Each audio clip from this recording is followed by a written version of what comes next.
네, 그럼 공부가 평생 우리 취미이신 교장 선생님, 이제 본격적인 연수 프로그램으로 들어가겠습니다. 첫 번째 강의를 해주실 분은 제임스 메디슨 대학교 류태호 님이십니다.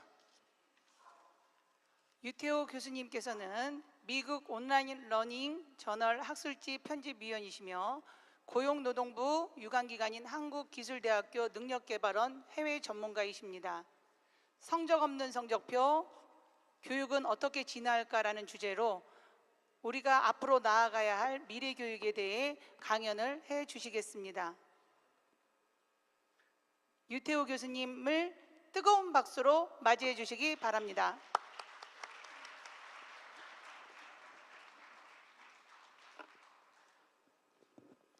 네, 안녕하세요. 반갑습니다. 방금 소개받은 류태호라고 합니다.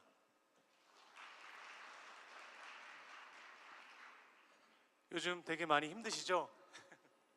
제가 한국에 와서 미국에 살다 보니까 한국 소식은 어떻게 보면 뉴스로 많이 듣게 되는데요. 많이들 힘들 것이라는 생각이 좀 들더라고요. 그런데 이거는 꼭 한국만의 문제는 아니고요. 미국도 그렇고 전 세계가 같이 고민하고 있는 부분들이라고 생각이 됩니다. 그래서 오늘은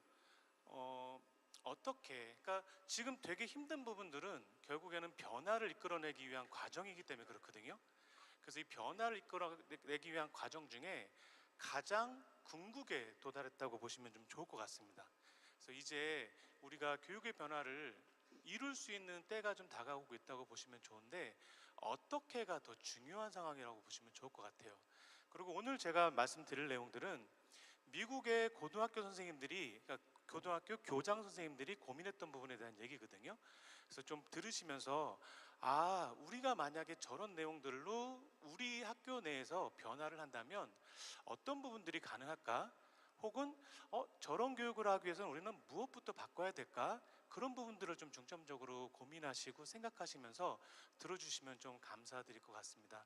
그리고 제가 오늘 저녁에도 여기에 머물 거니까 혹시 중간에 홀웨이에서 마주치거나 하더라도 궁금한 거 있거나 하시면은 또 질문 주시면은 그때 또 답변 좀 드리도록 하겠습니다. 그래서 첫 번째 오늘 강의로 제가 정한 거는요, 성적 없는 성적표, 교육은 어떻게 진화할 것인가에 대한 그 제목을 좀 붙였고요. 총 그 4가지 정도로 나눠서 좀 말씀드리려고 합니다. 그래서 첫 번째는 디지털 대전환 시대라고 하는데, 이런 시대에 교육의 변화가 중요한 이유가 도대체 무엇인지, 그래서 그거에 대해서 중점적으로 말씀드릴 내용은 원하는 인재가 달라졌다는 거예요. 저희가 1차 산업혁명, 2차 산업혁명, 3차 산업혁명 지나서 이제 4차 산업혁명 시대라고 하잖아요. 근데 이 1차부터 3차까지의 시대와 지금 4차의 시대가 전혀 다르거든요. 그래서 그러한 부분에 대한 이해를 좀 하시면 좀 좋을 것 같아요. 그래서 근대 공교육이라기 시작된 게 우리가 1차 산업혁명이 시작되면서 처음 시작됐잖아요. 그때 당시에 우리가 필요했던 인재들과 지금 우리가 필요한 인재들이 달라졌다는 거예요.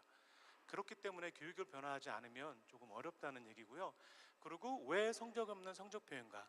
그래서 미국의 100대 명문 사립고등학교라는 것은 어떤 상징적인 의미가 있냐면은 이 친구들의 재학생들의 30% 이상이 전부 다 미국 내 명문대학교라고 하는 아이비리그에 진학을 하는 그런 학교들이에요. 그러니까 전체 학교 학생의 30% 이상을 이제 아이비리그에 보내는 학교에서, 그러면 지금까지의 교육 방식에서 가장 큰 수혜를 입고 있는 학교잖아요. 그런 학교들의 교장 선생님들께서 고민을 하기 시작한 거예요. 우리 지금 되게 많이 좋은 대학을 보내고 있는데 우리 잘하고 있는 거야? 시대가 바뀐다는데 도대체 이 친구들이 대학을 가서 도대체 뭐가 될까? 우리가 지금 이런 방식으로 교육을 해서 짜맞춘 시스템 내에서 학생들을 잘 좋은 대학을 보내는 것가 끝일까? 이 친구들의 미래를 준비하기 위해서 우리는 지금 어떤 교육을 바뀌어야 될 것인가? 이런 부분들에 대한 고민을 하기 시작을 해요. 그래서 그분들이 이제 모여서 결정을 하면서 성적표를 바꾸고, 그리고 우리가 교육 방식을 바꾸자, 이런 그 얘기들을 좀 진행을 하거든요. 그리고 총 100분의 교장 선생님들이 모인 다음에 그 뒤로 공립고등학교도 합치고 이렇게 여러 분야로 확장되면서 지금은 이제 200개에서 300개, 400개 늘어가는 추세들로 되어 있습니다. 그래서 그런 이제 고민의 과정들, 그리고 어떤 방식으로 이런 시스템 변화들을, 교육 시스템을 변화했는가, 그런 부분들을 좀 들어주시면 좋을 것 같고요. 그러고 나서 이러한 그 미국 교육 현장 내에서 이런 역량 중심 교육이라는 것들이 어떻게 지금 들어가고 있는가.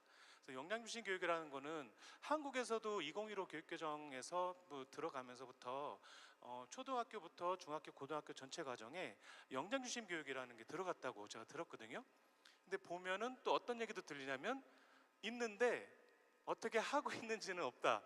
그러니까 분명히 내용이 다 있는데 우리가 지금 저거 하고 있나? 라는 의문점들이 되게 많다고들 해요. 그래서 그 부분에 대해서 영양중심 교육은 총 3가지로 나눠지는데 그 부분에 대한 것들도 제가 좀 설명을 드리고, 마지막으로 그렇다면 우리가 디지털 대전환 시대라는 게 이러한 정말 인류의 위기인가? 우리는 이제 더 이상 AI라든가 인공지능이라든가 이런 부분에 대한 도입 때문에 인간으로서의 가치는 없어지는 것인가? 이런 위기에 대한 부분인가? 아니면은 우리가 교육의 본질을 되찾기 위한 기회인가에 대한 부분들. 그렇기 때문에 이 교사의 혹은 이런 교육자의 역할들이 앞으로 더 중요해질 것인가? 아니면은 더 희미해질 것인가? 이 부분에 대해서 좀 말씀드리려고 합니다. 그래서 첫 번째, 제가 아까 말씀드린 것처럼 준비한 주제는요, 교육의 변화가 왜 중요한가? 그래서 첫 번째로 이제 원하는 인재가 달라졌다는 말씀 드리려고 하는데요. 이 도표를 보시면 2019년도에 IBM이라는 곳에서 이제 조사해서 발표한 내용인데, 인류가 가진 전체 지식의 양이 2배가 되는데 걸리는 시간이에요. 인류가 전체가 가진 그 정보, 지식의 양이 2배가 되는데 걸리는 시간인데, 첫 번째 보면은 1400년도부터 1900년도까지 인류 전체가 가진 지식의 양이 2배가 되는데 걸린 시간이 무려 500년이 걸려요. 그런데 그렇게 해서 늘어난 거 요만큼밖에 안 됐었어요. 이해 가시죠? 그때까지만 해도 정보라는 거는 책이었어요. 그래서 예전에 뭐 한 1800년도, 1900년도에 미래에 대한 예언자들, 교육 관련된 예측자들이 하는 말씀들이 어떤 얘기였냐면은 이제 앞으로 빅데이터 시대가 온다라고 하면서 예측한 게 뭐냐면 예일 대학이라는 곳에 도서관에 200만 권의 책이 쌓이는 게 빅데이터다. 이런 식의 표현들을 썼었어요. 그런데 지금은 보시면은 1900년도부터 1950년도까지는 인류가 가진 전체 지식의 양, 정보가 2배가 되는데 걸린 시간이 50년밖에 안 걸리고요. 아까 500년에서 그러고 나서 20년, 10년, 10년, 그리고 더 줄고 그래서 2020년도 12시간이 걸린다고 해요. 그런데 보세요. 아까 전에 제가 말한 거니까 500년 동안 인류가 가진 전체 지식의 양이 는 게 요만큼이죠. 근데 지금 보시면 이만큼이 느는데 12시간밖에 안 걸린다고 해요. 지금 우리가 생성형 인공지능이다, 뭐 앞으로 뭐 제너럴 AI다, 여러 가지들이 나온다고 하는데, 여러분들이 지금 이 순간에도 핸드폰을 사용하시고 동영상을 보시고 인터넷 쇼핑을 하시고 하는 모든 정보들도 다 인류가 가진 전체 정보양에 속하게 되는 거예요. 우리가 움직이면서 하는 모든 행동들이 만들어내는 것들이 전부 다 정보가 되고요. 그 정보가 무궁무진한 빅데이터라는 정보가 2배가 되는데 걸리는 시간이 갈수록 짧아진다. 그러니까 따지고 보면 우리가 되게 중요하게 생각해야 될 부분들이 뭐냐면요, 정보의 생산자와 소비자와 전달자의 구분이 명확한가에 대한 고민을 해봐야 될 때라는 거예요. 그러니까 과거에 저는 아까 전에 이제 교육감님께서 70학번이라고 하시고 74년도에 졸업을 하셨다고 했거든요. 제가 74년생이에요. 그러니까 저 때만 해도 국민학교라고 부를 때였거든요. 초등학교가 아니고. 근데 그때 어떤 일들이 있었냐면요, 한 해에는 밀가루가 그렇게 좋은 음식이래요. 그래서 밀가루 먹기 장려 운동을 막 했어요. 그런데 그 다음 연도에는요, 밀가루 그거 사람이 못 먹을 거래요. 그래서 뉴스 미디어에 막 나오면서 사람은 쌀을 먹어야지 무슨 밀가루를 먹냐 막 이랬었어요. 이런 일들이 어떻게 발생이 된 거죠? 정보가 제한적이고 통제가 됐기 때문에. 정보라는 것은 지금 제가 말하는 이제 쌀의 산출량이나 밀가루의 산출량이었고요. 거기에 대해서 생산자와 전달자, 정보를 생산하는 정부가 미디어를 통해서, 전달자를 통해서 소비자, 국민들에게 정보를 전달할 수 있는 구조였죠. 그러다 보니까 우리가 원하는 정보에 대한 것들을 필터링해서 보여줄 수 있는 부분들이 가능했어요. 학계도 마찬가지죠. 우리가 교단에서 가르칠 수 있는 정보라는 것들이, 제가 대학 생활할 때는 같은 내용을 30년간 매년 똑같이 반복하시는 교수님들이 있었어요. 근데 지금 그렇게 하면 어떻게 되죠? 학생들이 검색해서요. 교수님 그거 아닌데요? 그거 지금 바뀌었는데요?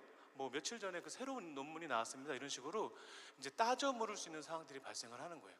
그러니까 이제는 정보를 전달할 수 있는 시대가 아니라는 거예요.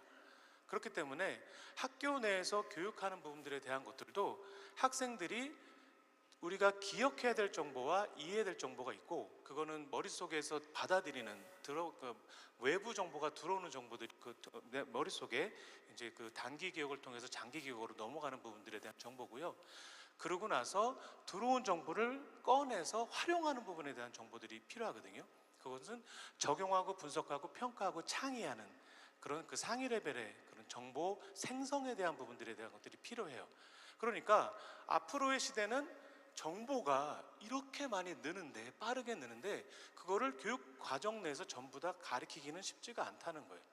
그래서 기본적이고 핵심적으로 그 내용을 이해하지 못하면 다음번을 이해하지 못하는 부분에 대한 정보, 반드시 기억하고 이해해야 될 정보 외에 그 외의 정보들은 전부 다 학생들이 적용하고 분석하고 창의하고 평가를 하면서 이제 만들어낼 수 있는 과정으로 이제 변화를 해야 된다는 겁니다.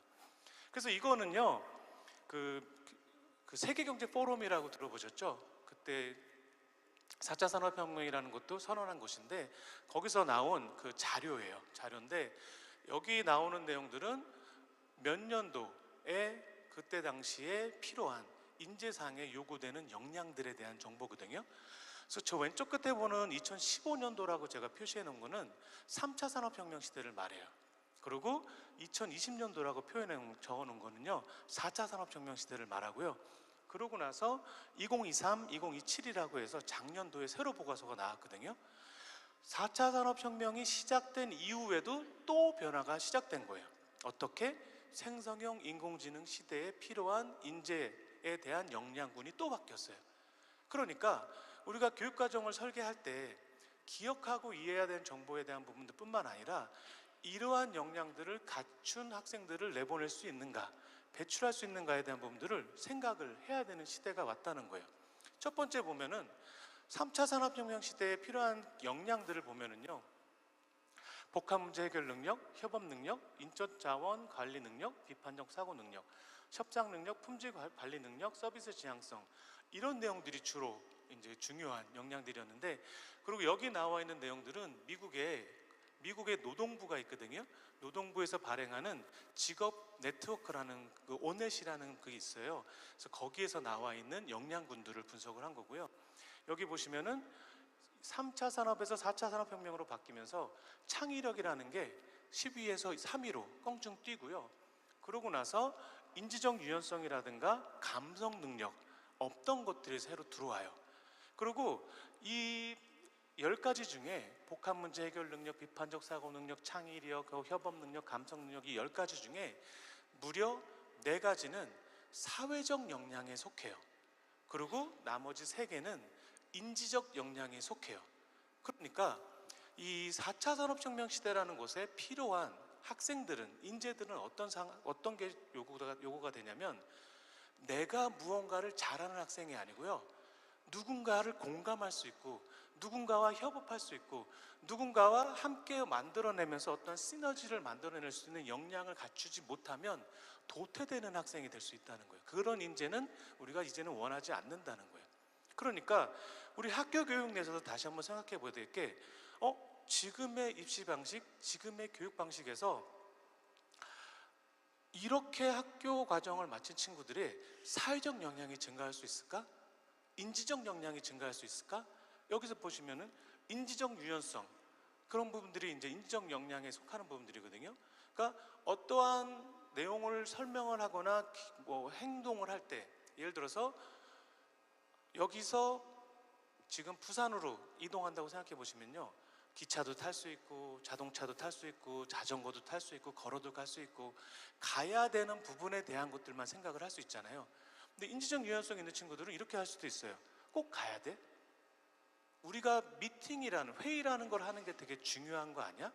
그러면 회의를 하되 안 가고 할 수 있는 방법들을 찾아보자라고 하면서 우리가 주어진 길 외에, 그러니까 그러니까 우리가 어떻게 보면 한국에서는 이제 객관식 시험이라고 하고 이제 영어권에서는 이제 멀티플 초이스라고 하거든요. 그러니까 다지선다형 문제라고 하는데, 그러니까 미국에서나 이제 그 영어권에서는요, 객관식 시험, 주관식 시험 이렇게 분류하지 않아요. 왜냐하면 생각해 보세요. 객관식 시험하면 되게 객관적인 것 같고요, 주관식 시험하면 되게 주관적인 것 같아요. 그래서 저희는 에세이형 문제라든가 아니면은 멀티플 초이스, 다지선다형 문제로 구분을 해요. 그래서 이게 어떠한 주관성에 대한 문제가 아니고 이제 유형에 대한 차이라고 보시면 좋고요. 그래서 여기에 이제 있는 내용들 중에 그렇게 교육과정 내에서 인지적 유연성을 키울 수 있게끔 갈 수 있는가를 계속 고민을 하는 거예요. 그래서 미국의 교장 선생님들 똑같은 고민들을 했어요.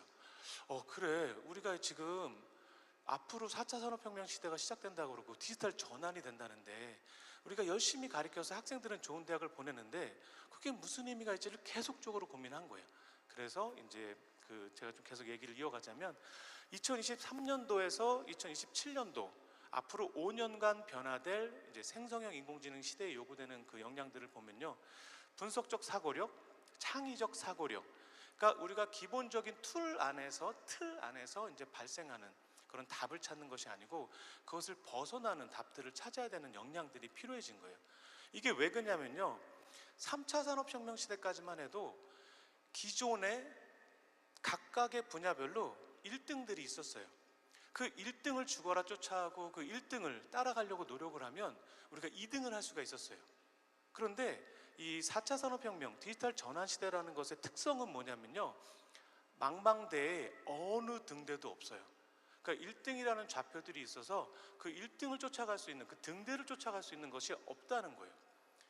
모든 사람에게 다 똑같은 조건이 주어지고요, 망망대에 똑같이 떠 있다고 생각을 해보세요. 그것은 위기일 수도 있고 기회일 수도 있다는 거예요.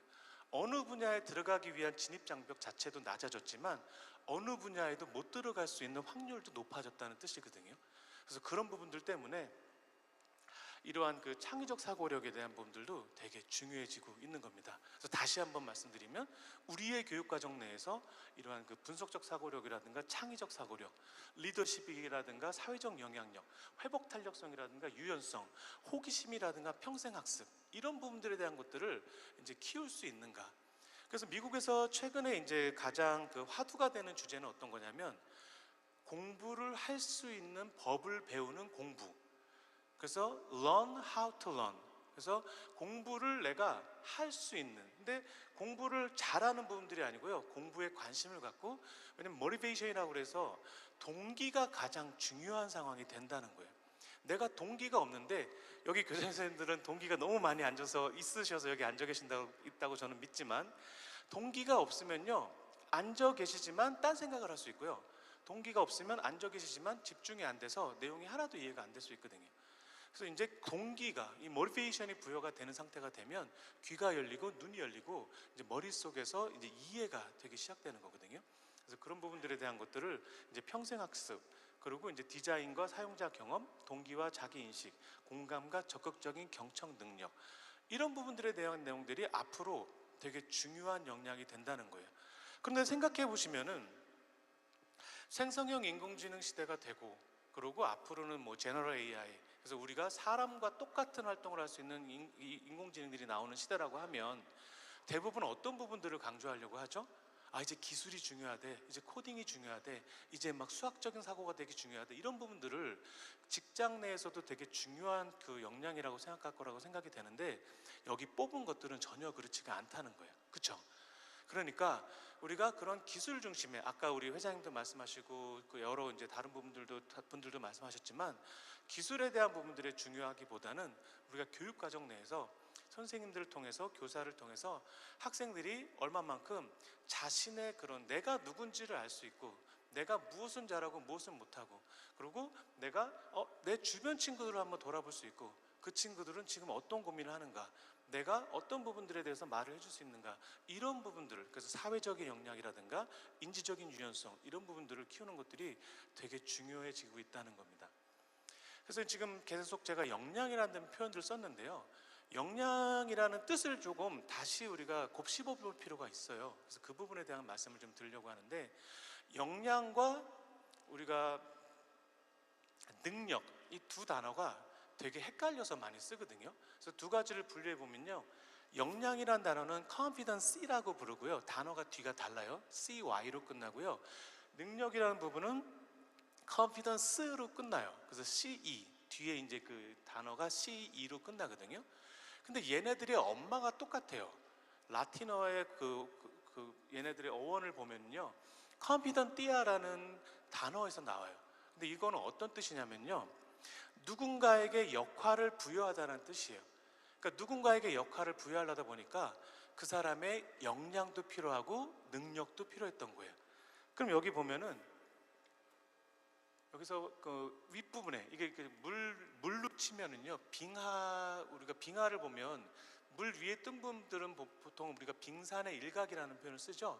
그래서 그런 것처럼 물 위에 뜬 부분들은 이제 기술과 지식에 대해서 우리가 명확하게 눈으로 보이는 부분들을 말하고요, 이 물 밑에 부분들은 우리가 역량, 핵심 역량, 사람의 이제 특성, 속성, 이런 부분들을 말하는데, 이렇게 분류를 해서 보시면 더 이해가 쉬워요. 그래서 기술과 지식에 대한 부분들은 우리가 흔히 생각할 때 태어나면서부터 할 수 없는 것들이라고 생각해 보시면 제일 이해가 편해요. 예를 들어서 용접을 한다고 생각해 보세요. 아기가 응애하면서 태어나면서 바로 막 용접을 하고 납땜을 할 수 있나요? 안 되죠.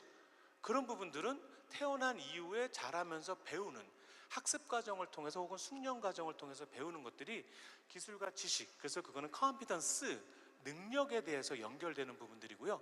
그 다음에 물 밑에 있는 부분들은요, 나의 존재감, 회복 탄력성, 창의력, 의사소통, 그 다음에 협업 능력, 공감 능력, 이런 부분, 인지적 유연력, 이런 부분들은 전부 내가 갖고 태어나는 부분들에 속하는 거예요. 그러니까 이 아랫부분들에 대한 역량들이 또 왜 중요하냐면요, 여기 보시면은 전환이 가능하고 적용이 가능해요. 어디로?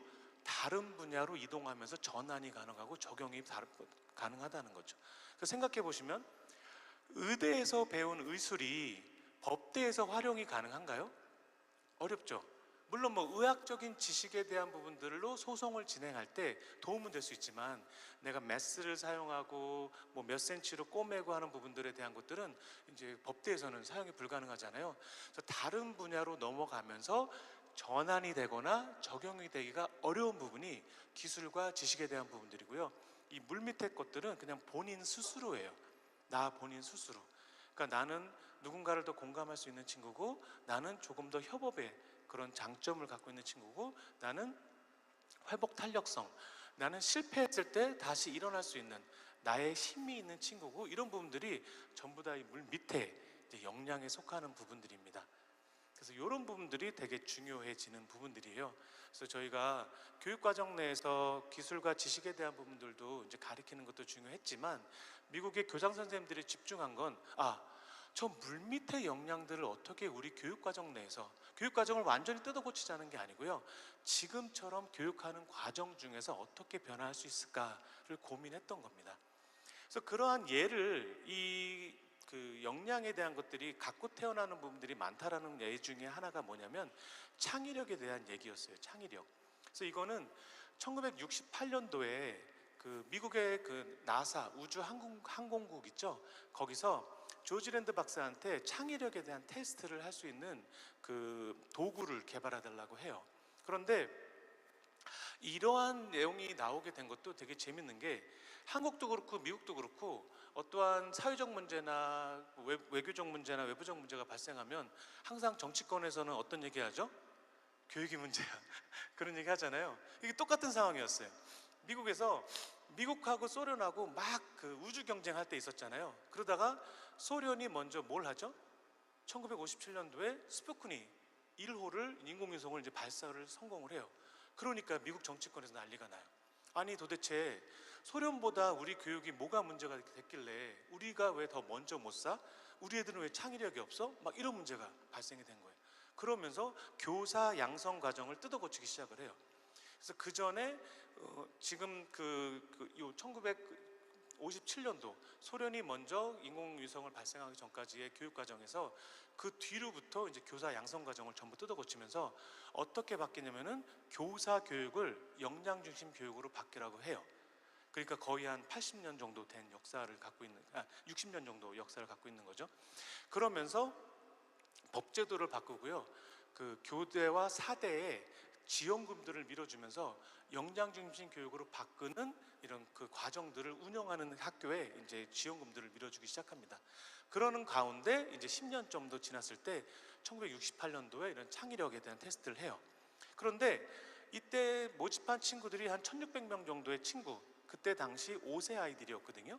근데 이 5세 아이들을 대상으로 테스트를 해보니까 그 5세 아이들의 98%가 창의력이 천재로 나왔어요. 창의력이 천재인 애들의 98%. 1600명 창의력을 미리 조사를 해서 천재 아이들을 뽑은 게 아니고요. 무작위로 뽑아서 검사를 했더니 그 애들 중에 98%가 천재였다는 거예요. 그러니까 아이들은 대부분 창의력에서 천재로 태어났다는 거죠. 그런데 이 10살이 됐을 때, 5년이 지났을 때 똑같은 아이들에게 똑같은 테스트를 다시 해보니까 결과가 어떻게 바뀌냐면, 여기 보시는 것처럼 그 30%로 줄어요. 그러고 나서 다시 5년이 지나서 15세가 됐을 때 똑같은 아이들에게 똑같은 평가를 했더니 어떻게 줄죠? 12%로 줄어요. 그런데 우리가 여기 가만 보시면요, 이 5세에서 15세까지의 과정이 어떤 과정이죠? 초, 중, 고 학교 과정이에요. 그러니까 미국이라는 교육 시스템 내에서 초, 중, 고 과정을 거치면서 이 98%의 학생들이 창의력 우수를 보이던 학생들이 이제 12%만 창의력을 유지할 수 있는 상황들로 바뀐 거죠. 그러면서 이제 우리 큰일 났다, 이거 교육과정 바뀌어야 된다, 이런 고민들을 막 하고 했었어요. 그리고 여기 보면은 성인을 대상으로 20만 명을 대상으로 조사를 해봤는데 그 중에 2%만 이제 창의력이 이제 우수한 천재 수준으로 나왔던 거예요. 그래서 이러한 문제들을 이제 하면서 계속적으로 이제 고민을 해요. 그러다가 이제 미국의 명문 이제 사립고등학교들 교장 선생님들이 모이면서 우리가 교과 과정을 다 뜯어 고칠 수는 없다. 왜냐하면 대학과도 연계가 되고 그 다음에 이제 전체 이제 교육부와 연계된 이제 전체 교육 과정들이라는 게 있으니까 그렇게 모든 것을 건들지 않은 상황에서 어떻게 우리가 가능할 것인가에 대한 고민을 하면서 성적표를 이제 바꾸는 시스템들을 이제 하는 거죠. 그래서 기존에 이제 성적표 같은 경우에는 이런 식으로 구성이 됐었어요. 윗단에 보면은 학생 정보가 들어가죠. 학생의 이름, 그 다음에 소속 학교, 나이, 그 다음에 주소, 이메일 주소, 뭐 전화번호 이런 식으로 들어가고요. 가장 중요한 성적표의 요소는 뭐죠? 과목명, 그 다음에 학점, 그리고 이수 시간, 이런 것들이 꼭 들어가죠. 그래서 학년에 몇 학년도에 무슨 수업을 들었고, 그 다음에 뭐 거기에서는 몇 학점짜리였고 그 중에 얘는 몇 학점을 받았어, 이렇게 되는 거죠. 그런데 생각해 보시면요, 이 성적표 내에서 수학에서 90점을 받은 학생과 89점을 받은 학생 중에 대학의 수학과에서는 누구를 뽑아야 되죠? 혹시 그런 거 고민해 보셨나요? 그렇지 않나요? 1점 차이거든요. 90점을 받은 애와 89점 받은 애는 일정 수준의 이상의 수준은 갖고 있는 거거든요. 그런데 생각해 보셨을 때 도대체 얘는 A고 얘는 B예요. 그래서 더 구분이 더 명확해지는 거예요. A를 뽑아야지 B를 어떻게 뽑아라고 될 수가 있는 상황이 되는 거잖아요. 그래서 그런 부분에 대한 것들을 고민을 하는 거예요. 교사님들이 모여서 그러게 여기서 우리가 그럼 어떻게 해야 되지? 이러면서 이제 바꾼 게 이런 식의 성적표로 바뀌게 되는 거예요. 그래서 여기 보시면은 8개의 방사선이 보이죠?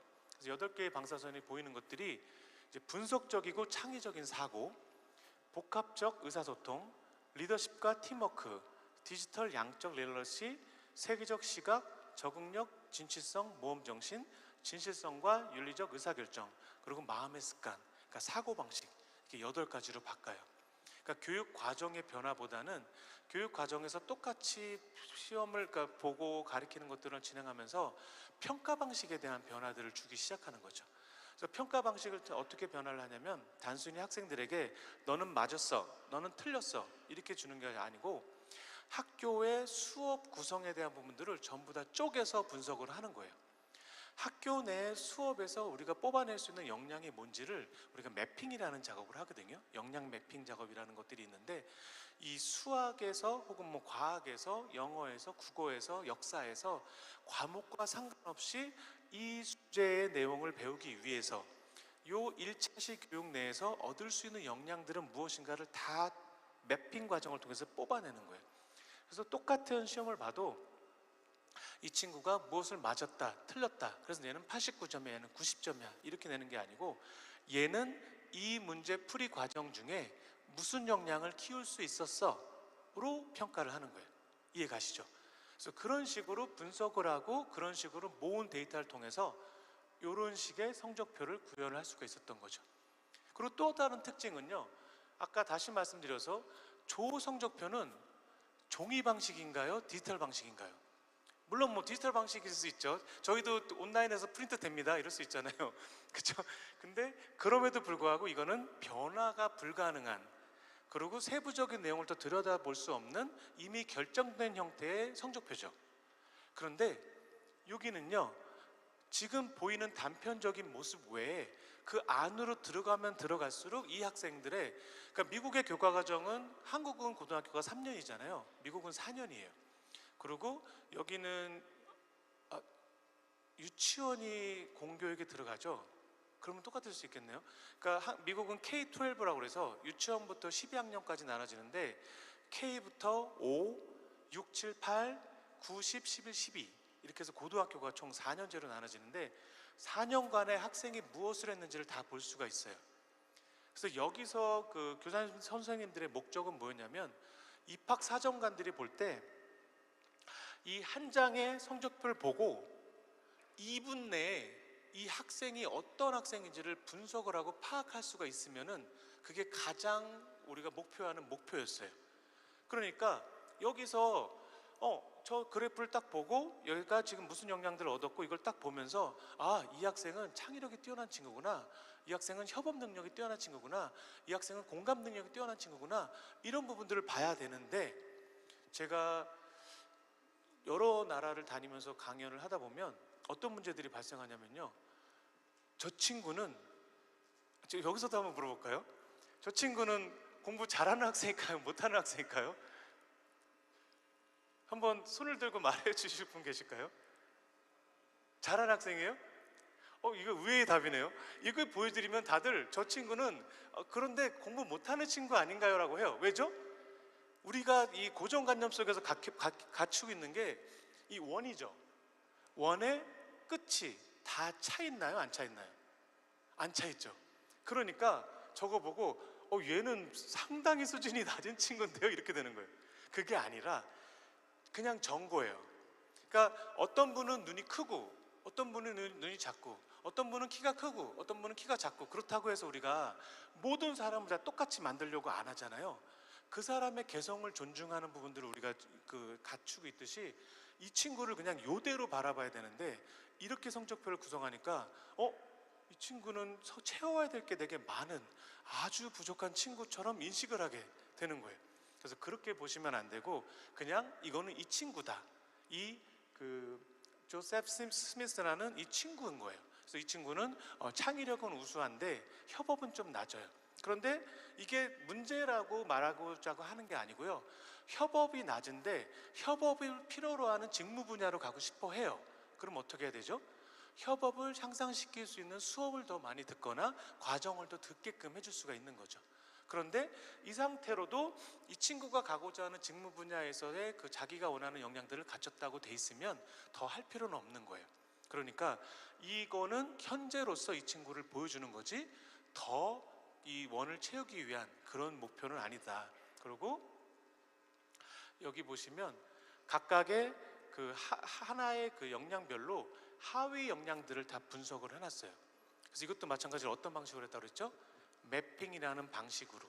예를 들어서 뭐 과학에서 수학에서 피타고라스 정리를 이해한다, 과학에서 뭐 주기율표에 대한 구성률을 본다, 이런 것들을 볼 때 분석적인 사고가 요구되는지 아니면 창의적인 사고가 요구되는지, 이런 것들을 수업의 속성들, 평가의 속성들을 다 쪼개서 분석을 해놓은 거예요.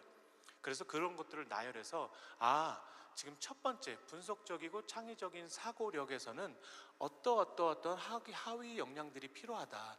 그래서 이 하위 역량들이 모인 총합이 결과적으로 이 친구의 그 4년 이후에 졸업하는 이제 그 자기의 그 역량 점수가 되는 거죠. 그리고 여기서 이 버튼을 누르면요, 예를 들어서 리더십과 팀워크 파트에서 이 버튼을 누르잖아요.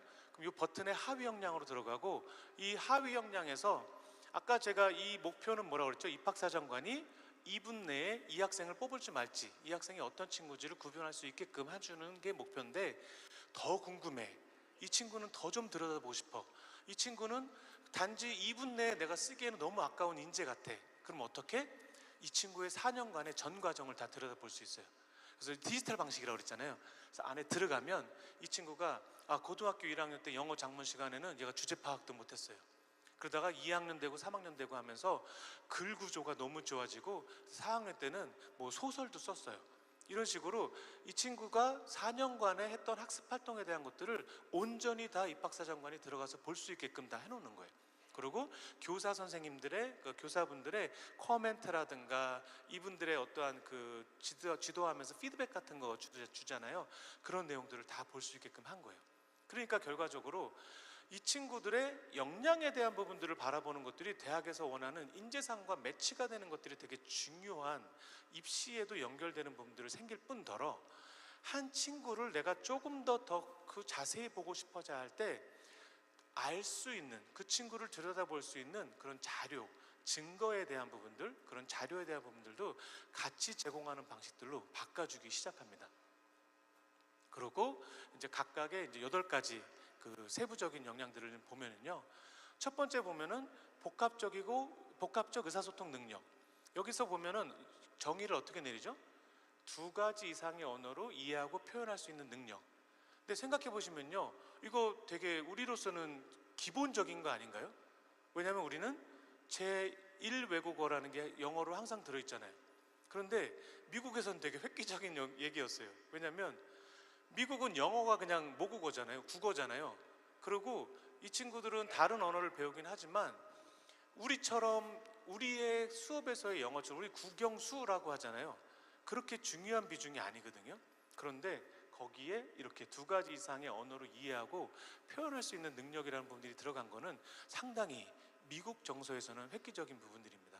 그래서 제가 이제 대학에서도 학생들을 가르치다 보면 자기가 태어나서 살아온 주를 평생 동안 못 떠나는 친구들도 되게 많은, 그러니까 우리로서는 이해가 안 가죠. 왜냐면 우리는 조금만 그 돈도 모아도 근처에 동남아라든가 이렇게 해외여행도 가고 경험들이 되게 많은데, 미국은 조금 그런 부분들에 대해서 그렇지 않은 친구들이 되게 많은 구성들이거든요. 그래서 그런 부분들을 이제 그 복합적인 의사소통이라는 역량을 가장 첫 번째로 놨다는 거는 변화에 대한 의지를 강하게 좀 보였다라고 보시면 좋고요. 그 다음에 다양한 청중이나 독자들과 명확하게 의사소통하는 능력이라는 것들이 들어가요. 그래서 이런 것들을 하기 위해서는요, 학생들이 발표를 할 때, 그러니까 평가를 받을 때 여러 가지 방식들을 평가를 받을 수 있거든요. 그러니까 똑같이 나는 그냥 그 사지선다로 시험을 봐서 평가를 받고 싶어 하면 그렇게 결정하면 되고요. 아니에요. 저는 제가 프로젝트를 진행해서 마지막에 한 10분 정도 할애해서 발표를 할게요. 그게 제가 기말 과제가 됐으면 좋겠어요. 해서 학생들마다 자기가 평가받을 수 있는 방법을 고를 수 있게끔 해줬는데, 거기에서 보면은 다양한 청중이나 독자들과 명확하게 의사소통하는 능력에 대한 것들을 어떻게 강화시키냐면요, 선생님이 학생한테 따로 청중을 정해주는 거예요. 예를 들어서 저 같은 경우에 지금 이런 주제로 발표할 때 그 회장님께서 정해주시는 거죠. 유치원 대상으로 하듯이 해보세요. 아니면 전문가 집단을 대상으로 해보세요. 고등학교 학생들 수준이면 이해할 수 있게끔 해주세요. 아니면 시니어 레벨에 대해서, 그러니까 어르신들 대상으로 해보세요. 이런 식으로 나눠지는 거죠. 그렇게 되면 어떻게 해야 되죠? 내가 발표할 내용에 대한 숙지, 내가 숙련도가 갖춰야 되는 것뿐만 아니라 내 강의를 들어야 될 사람에 대한, 청중에 대한 이해까지 필요해져요. 그죠? 일단 단어 선정이 바뀌겠죠. 제가 지금 막 단어를 굳이 구분 안 하고 많이 활용할 수 있는 건 왜죠? 지금 교장 선생님들 정도의 수준이면은 어떤 단어를 제가 써도 다 이해할 수 있기 때문에 하는 건데, 유치원 대상으로 한다면 제가 어떻게 바꿔야 되죠? 아이들 표현, 그러니까 아이들이 이해할 수 있는 단어나 톤이나 이런 것들을 전부 다 바꿔서 제가 말을 해야 되잖아요. 그런 식으로 이제 내용들을 이제 그 기본적으로 발표해야 될 내용 외에도 이제 내가 의사소통할 수 있는 대상에 대한 분석까지도 해야 된다. 그래서 그런 것들 하는 과정들을 통해서 내가 단순히 내 그 과학 프로젝트에 대한 발표뿐만 아니라 저기 보는 것처럼 그 다양한 청중이나 독자들에 대해서 명확하게 내가 파악을 먼저 하는 역량들을 키우게 되는 거죠. 그러니까 어떤 방식으로 진행하는지 아시겠죠? 그 수업을 교사 선생님께서 말씀하시는 수업 방식에 대한 변화뿐만 아니라 그런 부분들을 중점한 것이 아니라 평가에 대한 부분들을 이제 바꾸는 내용들을 한 겁니다. 집중해서 경청하는 능력, 효과적으로 조리 있게 말하는 능력, 독자들의 다양성을 고려해서 간결하면서도 명확하게 글을 쓰는 능력, 정보를 설명하고 다른 사람들이 푹 빠져들 정도로 흥미롭게 설득하는 능력. 그러니까 단순히 내가 그냥 나는 번드르하게 말을 잘해, 나는 그냥 언변이 좋은 사람이야를 말하는 게 아니죠. 어떤 게 항상 들어있죠? 들을 사람에 대한 상황에 대한 파악이라든가 분석을 되면서 말하는 내용들에 대한 것들이 들어있다는 거예요. 그러고 나서 분석적이고 창의적인 사고에 대한 것들도 여러 가지 항목들이 있는데요. 몇 가지만 보면은 편견이나 선입견을 간파하고 신뢰할 수 있는 정보와 불확실한 정보를 구분할 수 있는 능력, 이런 능력 앞으로 되게 중요해지겠죠. 지금도 중요하지만. 왜죠? 생성형 인공지능이 가장 잘하는 게 뭐죠? 기존에 있는 정보들을 취합해서 그 물어보는 사람이 가장 좋아할, 확률적으로 가장 좋아할 만한 답을 생성하는 게 그 친구들이 하는 역할이잖아요. 그러니까 거기에는 거짓 정보들이 들어갈 수가 있어요. 그러니까 우리가 그러한 새로운 도구들을 가장 잘 활용하기 위해서는 제일 중요한 건 뭐다? 내가 무엇을 알고 무엇을 모르는지, 내 스스로에 대한 메타인지가 되게 중요해지는 상황으로 돼요. 그러니까 결과적으로는 새로운 도구를 나와서 우리가 활용할지 말지에 대한 고민하는 것이 아니고, 그런 부분들을 어떻게 활용할 수 있는지, 혹은 내가 그런 부분들에 대한 활용이 준비가 되어 있는지 안 되어 있는지가 더 중요한 요소라고 보시면 됩니다. 그리고 여기서 마찬가지로 정보의 홍수 속에서 양질의 정보를 찾아내는 능력, 그다음에 의미 있는 질문을 도출하는 능력. 그러니까 그런 거죠. 내가 아까도 말했듯이 이해하고 기억해야 되는 정보가 있지만 내가 머릿속에서 끄집어내서 활용해야 되는 정보가 있다고 그랬잖아요. 적용하고 분석하고 평가하고 창의해야 되는, 내 스스로 어떠한 그 실생활의 문제를 적용해서 답을 찾거나 어떠한 기존의 그 방식이 아닌 새로운 방식을 모색할 수 있는 능력들을 키우지 않으면 이제 어떤 시대가 된다고 그랬죠? 아무도 우리가 어느 한 곳을 지향해서 바라볼 수 있는 시대가 아니라고 그랬잖아요. 그러니까 내가 스스로 어떤 것들을 만들어내고 발견할 수 없으면은 어떠한 역할을 하기가 되게 어려운 시대가 되고 있어요. 그래서 그런 부분들을, 그 다음에 여기 보면은 지속적으로 추론해 나가는 능력, 그 다음에 여러 가지를 한 가지로 합치거나 새로운 용도와 상황에 맞게 그 맞추고 이제 조정하는 능력, 이런 부분들. 그러니까 정보의 융합이라든가 정보의 분류라든가 정보의 활용이라든가 이런 부분에 대한 수업들을 교사가 중심이 돼서 그런 수업 방식들은 바꾸는 거죠. 그러니까 기존의 이 수업 내용들이 주로 교사 위주로 1시간 동안 혹은 50분 동안 2시간 동안 말로 전하는 방식들로 이제 유지가 됐다면은, 그런 부분들에 있어서 이 수업 내에서 이런 것들을 도출하려면 어떻게 할 수 있지? 첫 번째는 아까 말한 것처럼 수업의 속성을 쪼개서 역량을 뽑아내는 방법이 있고, 두 번째는 이런 내용들을 이제 수업 내에서 실제로 학생들이 액티브리, 그러니까 실제로 그 활동을 통해서 할 수 있는 내용들을 이제 넣어주는 거죠. 여기 보시는 것처럼 시행착오를 겪으면서도 문제에 대한 해결책을 고안하고 테스트하는 능력. 뭔가를 그냥 단순히 교수 선생님께서 이게 맞는 거야 라고 하면 그게 맞는구나 라고 기억하고 이해하는 게 아니고요, 그게 맞다라고 했는데 내가 실제로 적용하고 분석하고 평가하고 창의하다 보니까 그 방법보다 더 좋은 방법이 있는데, 혹은 이 방법으로 하면 몇 프로의 효율이 더 생기는데, 이런 것들을 계속적으로 찾아나가면서 실패도 하고 실패도 하고 실패도 하지만 끝내 이뤄내는 그런 역량들을 키울 수 있게끔 이제 그런 그 수업 구성에 대한 부분들도 이제 바꿀 수 있게 됩니다. 그리고 이제 디지털 리터러시나 양적 리터러시, 이거는 앞으로 저런 부분들은요 수학을 잘하는 능력에 대한 부분이 아니고요, 그 내가 얼마만큼 수리적인 정보나 이런 그 디지털화된 정보를 우리가 이제 리터러시라는 부분은 문해력이라는 부분이잖아요. 읽고 쓸 수 있나, 내가 이해할 수 있나에 대한 부분들이에요. 그 내가 코딩을 잘하거나 내가 뭐 수학적으로 어떤 부분들, 테크니컬한 부분들을 되게 잘한다는 부분들이 아니고요. 감각적인 부분이라고 생각하시면 돼요. 딱 수리적인 정보라든가 이런 그 코딩적인 정보를 보면서 여기서는 이렇게 해서 이렇게 연결하면은 더 나을 것 같은데, 구성이 좋을 것 같은데, 이런 것들을 바라보는 감각적인 부분들을 키우는 역할들을 하기 위해서 디지털 테크놀로지를 이해하고 이용하고 적용하는 능력, 그 다음에 고등학교 수학을 숙달하고 이용하는 능력, 그리고 디지털 지식과 미디어를 창조하는 능력, 이런 부분들에 대한 것들을 이제 수업 내 구성으로 들어가고, 그 다음에 평가에 대한 부분들도 하는 거죠. 그리고 여기 보면은 리더십과 팀워크, 아까도 말씀드렸지만 앞으로는 혼자 해결할 수 있는 부분들에 대한 그 일들이 많이 없어질 거거든요. 과거에는 한 분야에서 한 사람이 혹은 한 분야의 사람들만 모여도 그 안에서의 협업만으로도 해결할 수 있는 문제들이 되게 많아졌는데요. 앞으로는 한 분야의 전문가들만 모여서 해결할 수 있는 부분들이 많이 줄어들 거예요. 그러면 다른 분야의 그 전문가들과 함께 모여서, 우리가 그 인터디스플리너리라고 하잖아요. 여러 분야의 사람들이 모여서 어떠한 그 같이 협업하고 연구하고 하는 부분들이 생길 텐데, 그런 부분에 대한 것들을 훈련을 우리가 어렸을 때부터 많이 못하면 그때 가서 하기가 좀 어렵거든요. 그래서 그런 부분들을 이제 넣어주는 것들을 이제 하는 건데요. 새로운 아이디어를 처음으로 생각해내고 제시하는 능력, 남의 협력을 얻거나 도움을 구하는 능력, 그리고 이게 되게 재밌는데 리더십에 대한 정의를 한번 보세요. 지시나 명령, 권위 등을 이용해서 사람을 이끄는 것이 아니고 사람들에게 영향을 미쳐서 스스로 따라오게 하는 능력.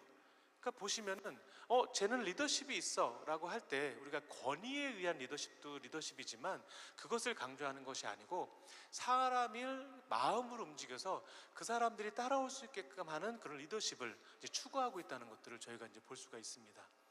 그리고 다음으로는 적응력, 진실성, 모험 정신에 대한 것들인데, 여기 보면은 아까 말한 것처럼 실패를 교훈으로 여길 수 있고 혁신은 잦은 실패와 작은 성공으로 이루어진다는 것들을 이제 받아들일 수 있게끔 하는 거고요.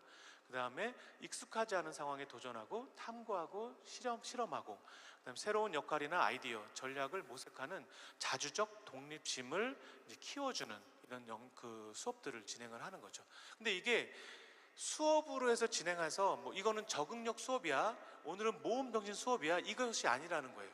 그래서 기존의 수업을 똑같이 진행하면서 거기에서 수업 방식이나 평가 방식을 바꾸면서 이제 구현을 했다는 거고요. 여기 보면 세계적 시각이라는 것도 다른 사람의 전통이나 가치에 대해서 열린 사고를 발달을 시키는 능력, 그다음에 다른 지역의 역사, 정치, 종교, 문화에 대해서 이해하는 능력, 그다음에 그 전 세계에 통용되는 국제어 중 한 가지 이상 쓸 수 있는 능력, 이런 것들을 통해서 수업에서 우리가 얼마만큼 학생들에게 그런 그 세계적인 시각을 키워줄 수 있는가에 대한 것들을 고민하고 이제 그 안에 이제 넣었던 거예요. 그리고 요거는 되게 중요한데요. 마음의 습관이나 사고방식이라고 하는데 우리가 영어로는 habits of mind라고 하거든요. 그래서 보통 이제 사고방식이라는 표현을 쓰는데, 성실하고 창의력이 있고, 그다음 배움과 호기심을 즐기고 회복 탄력성이 있고, 끈기와 인내심, 자기효능감, 스트레스 관리 능력, 시간 관리 능력, 이런 부분들을 그 시간 관리 능력 시험이나 수업을 진행하는 게 아니고 수업 내에서 자연스럽게 묻어나서 이제 강화시킬 수 있는 부분들, 그리고 이 친구들이 그런 부분들을 얼마큼 잘 활용하고 잘 운영하고 있는가를 볼 수 있는 평가들을 이제 진행하게 된 거고요. 진실성과 윤리적 의사결정, 요즘 윤리 문제 되게 심각하죠. 왜냐하면은 새로운 도구가 많이 나올수록 저희가 이제 그 제너레이티브 AI라고 해서 생성의 인공지능에 대한 부분들도 우리가 윤리적인 그런 챌린지를, 도전을 받는 일들이 앞으로 더 많이 생길 거예요. 생각해 보시면 눈을 한 번만 딱 감으면 누군가가 교사 선생님들한테 1000억 드릴 테니까 눈 한 번만 감아주세요 라는 아주 달콤한 유혹을 한다고 해보세요. 근데 그 1000억은 받으실 수 있는데 그 윤리성을 본인이 어김으로써 1000명의 학생에게 아주 안 좋은 인생이 펼쳐진다고 조건을 달아볼게요. 받으실 건가요? 한번 손 한번 들어볼까요? 받는다. 무슨 소리야? 받아야지 1000억인데 뭐 안 받는다 그거는. 아, 여기 대다수가 역시 윤리적이시네요. 교사 선생님들이라 교사분들 한번 그룹 간에 한번 조사도 해보면 좀 좋을 것 같습니다. 예, 이런 문제들이 앞으로 더 많이 발생할 거예요. 왜 그러냐면요, 최근에 이런 생성형 인공지능에서도 가장 최근에 도입된 게 뭐죠? 검색 기능이라는 게 도입되는데요. 이거는 검색 증강 생성이라는 게 같이 정보가 붙어서 진행을 하는 거예요.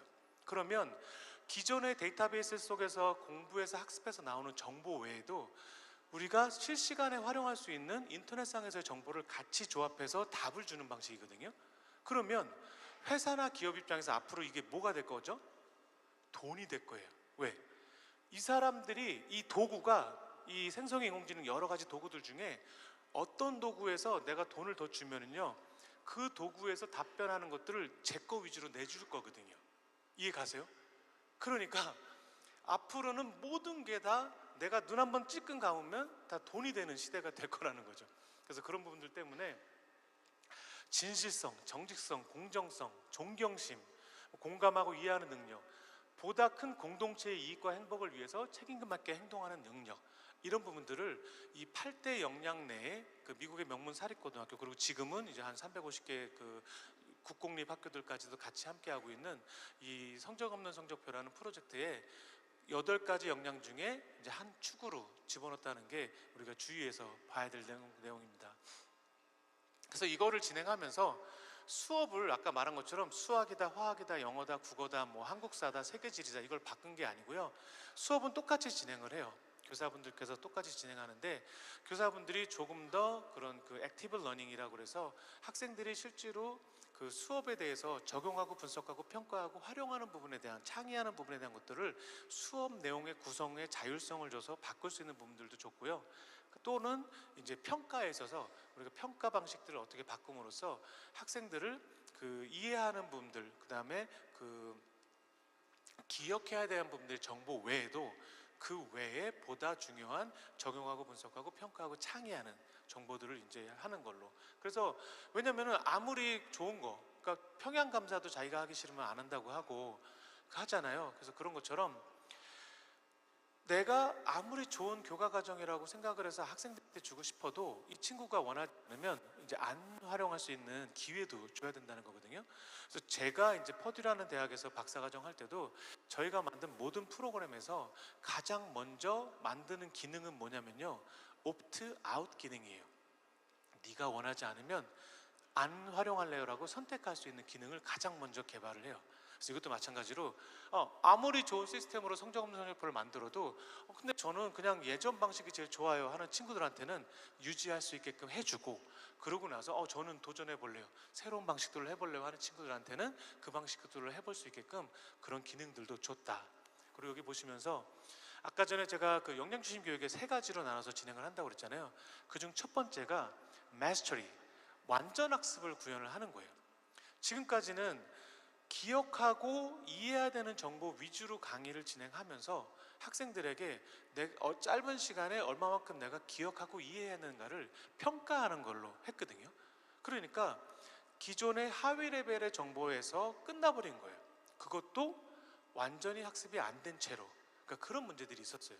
여기 보면은 그래서 지금 그 역량중심 교육에서 첫 번째 단계는 기억하고 이해해야 되는 정보에 대해서는 최소한 마스터리, 완전 학습을 할 수 있게끔 해주자를 이제 가장 먼저 추구를 해요. 그런데 시간은 똑같고 수업 시간도 똑같고 교사도 똑같고 다 똑같은데 어떻게 완전 학습이 가능하죠?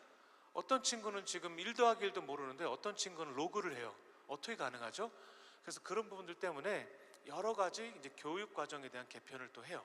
그래서 이제 가장 먼저 한 게 커리큘럼 컴팩팅이라고 해서 교육 과정 간소화를 같이 붙이면서 이제 과거에는 1년 단위로 수업 구성들이 됐다면은 이 과정을 통해서는요 3년에 한 과목을 배우는 거예요.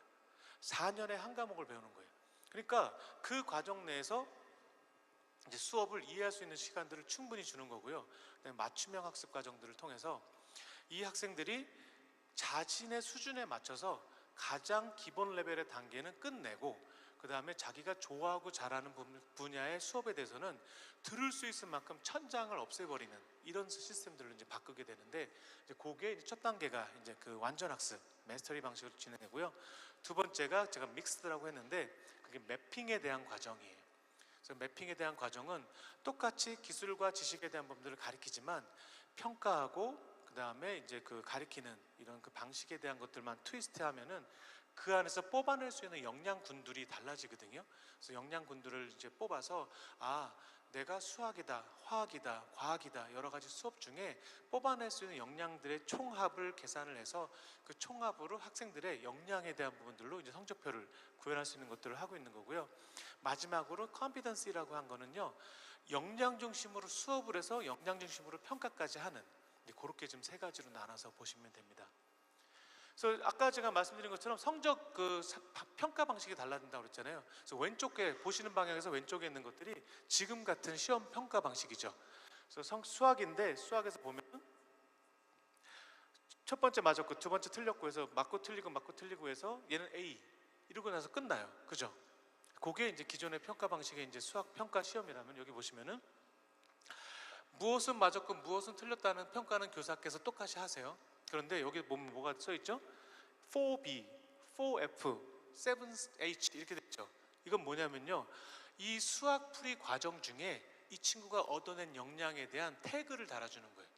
그러면 이 친구가 수학을 풀면서 맞춘 그 문제 수에 맞춰서 저 태그가 얻게끔 되는 거예요. 제가 저 태그는 제가 얻은 태그가 되는 거예요.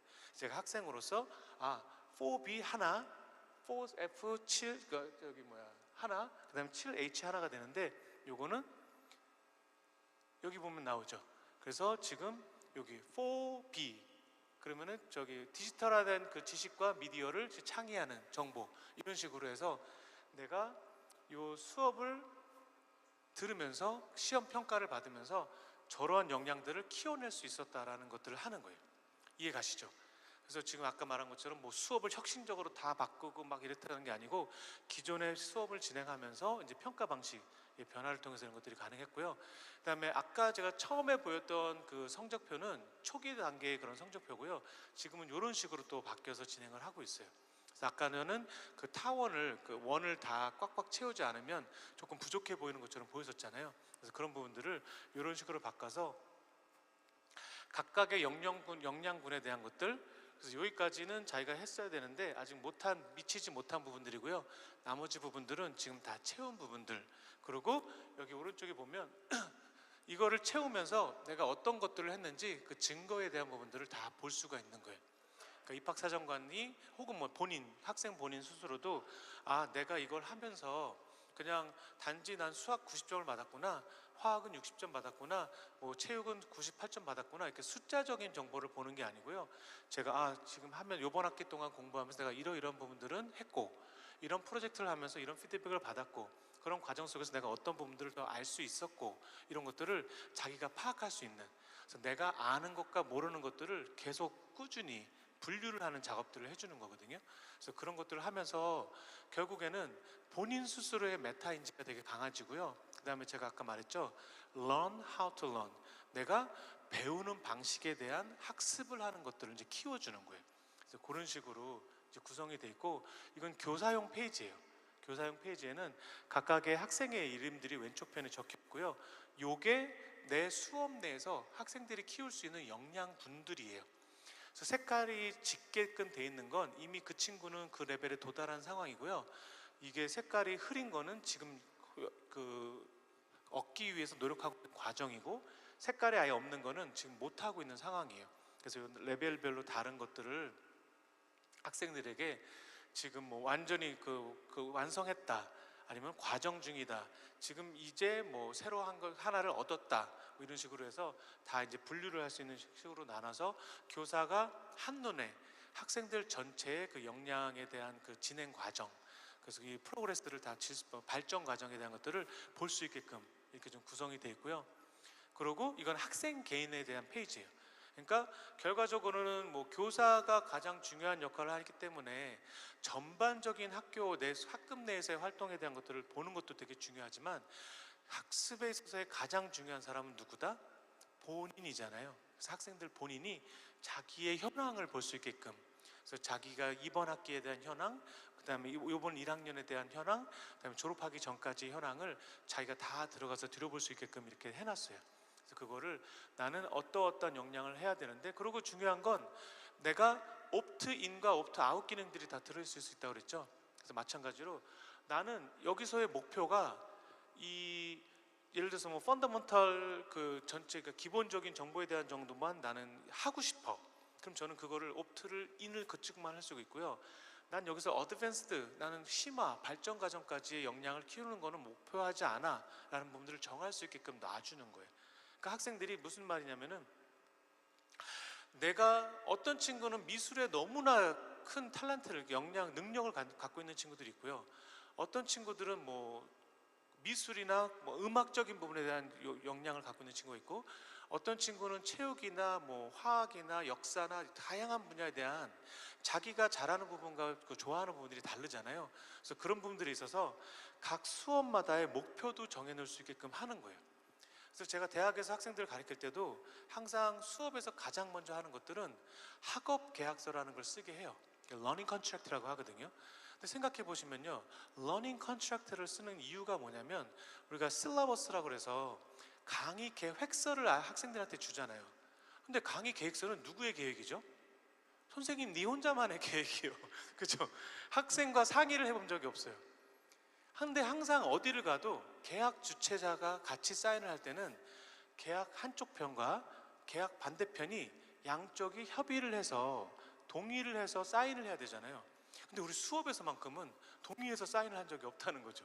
그래서 그런 부분 때문에 학생 입장에서의 자기 조건들을 내거는 것들을 제가 받는 게 learning contract, 그래서 학업 계약서라고 이제 한국말로 하면 이제 그렇고, 영어로는 learning contract라고 하는데, 거기에는 그런 내용들을 써요.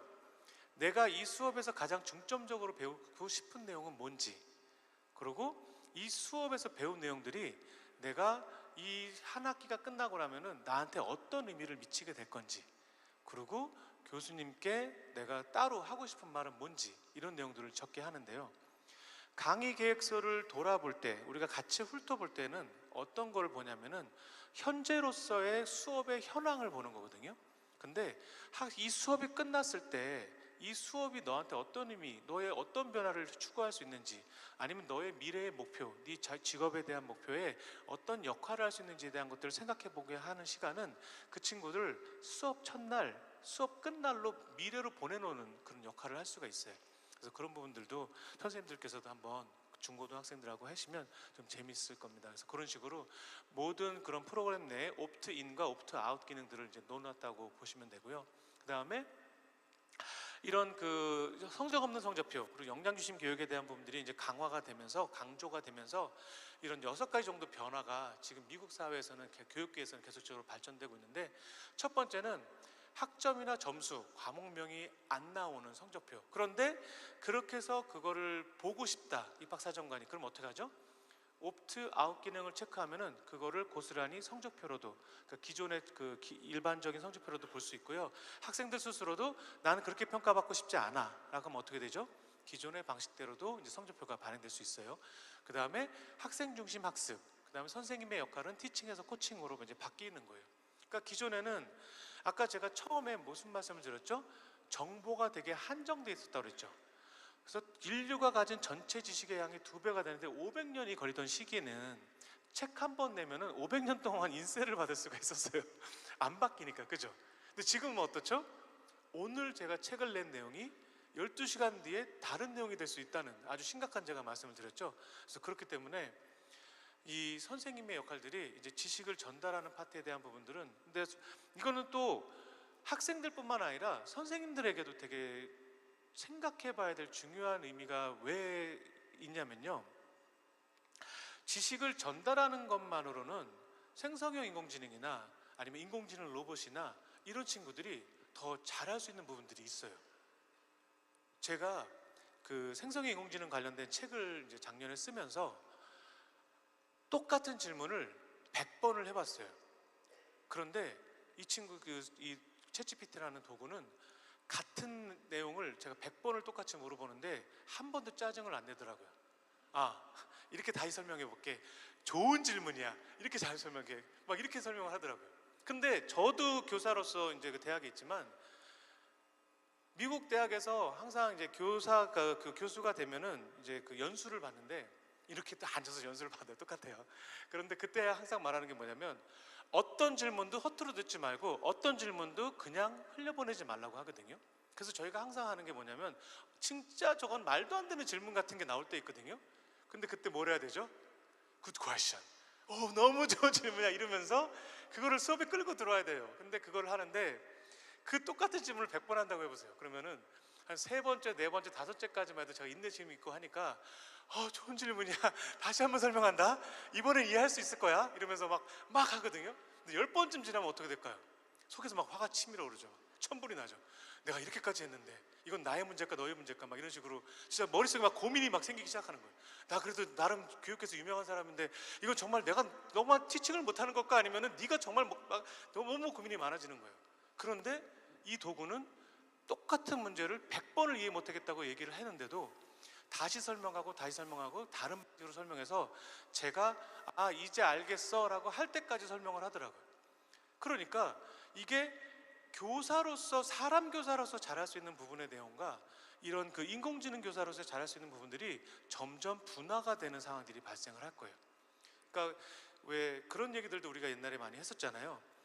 정말 잘하는 교사들, 잘 티칭하는 이런 그 지식을이라든가 정보를 잘 전달하는 교사들의 내용들을 공유를 하고 그 공유 속에서 학생들에게 실질적으로 아이들이 적용하고 분석하고 창의하고 평가하는 과정에 대한 거를 이 나머지 우리 그 모든 교사분들께서 해주는 이런 역할들에 대한 상황들도 미국 사회에서도 막 하면서 이런 무크라는 수업들도 나오게 된 배경이거든요.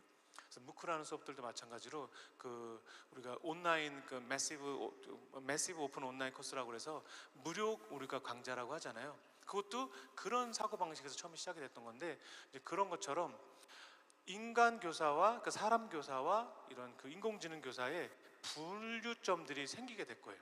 그렇게 되면은 지금처럼 저희가 지식을 전달하는 방식으로 계속적으로 유지가 되면 그 교사군들의 필요가 점점 줄어들 수가 있어요.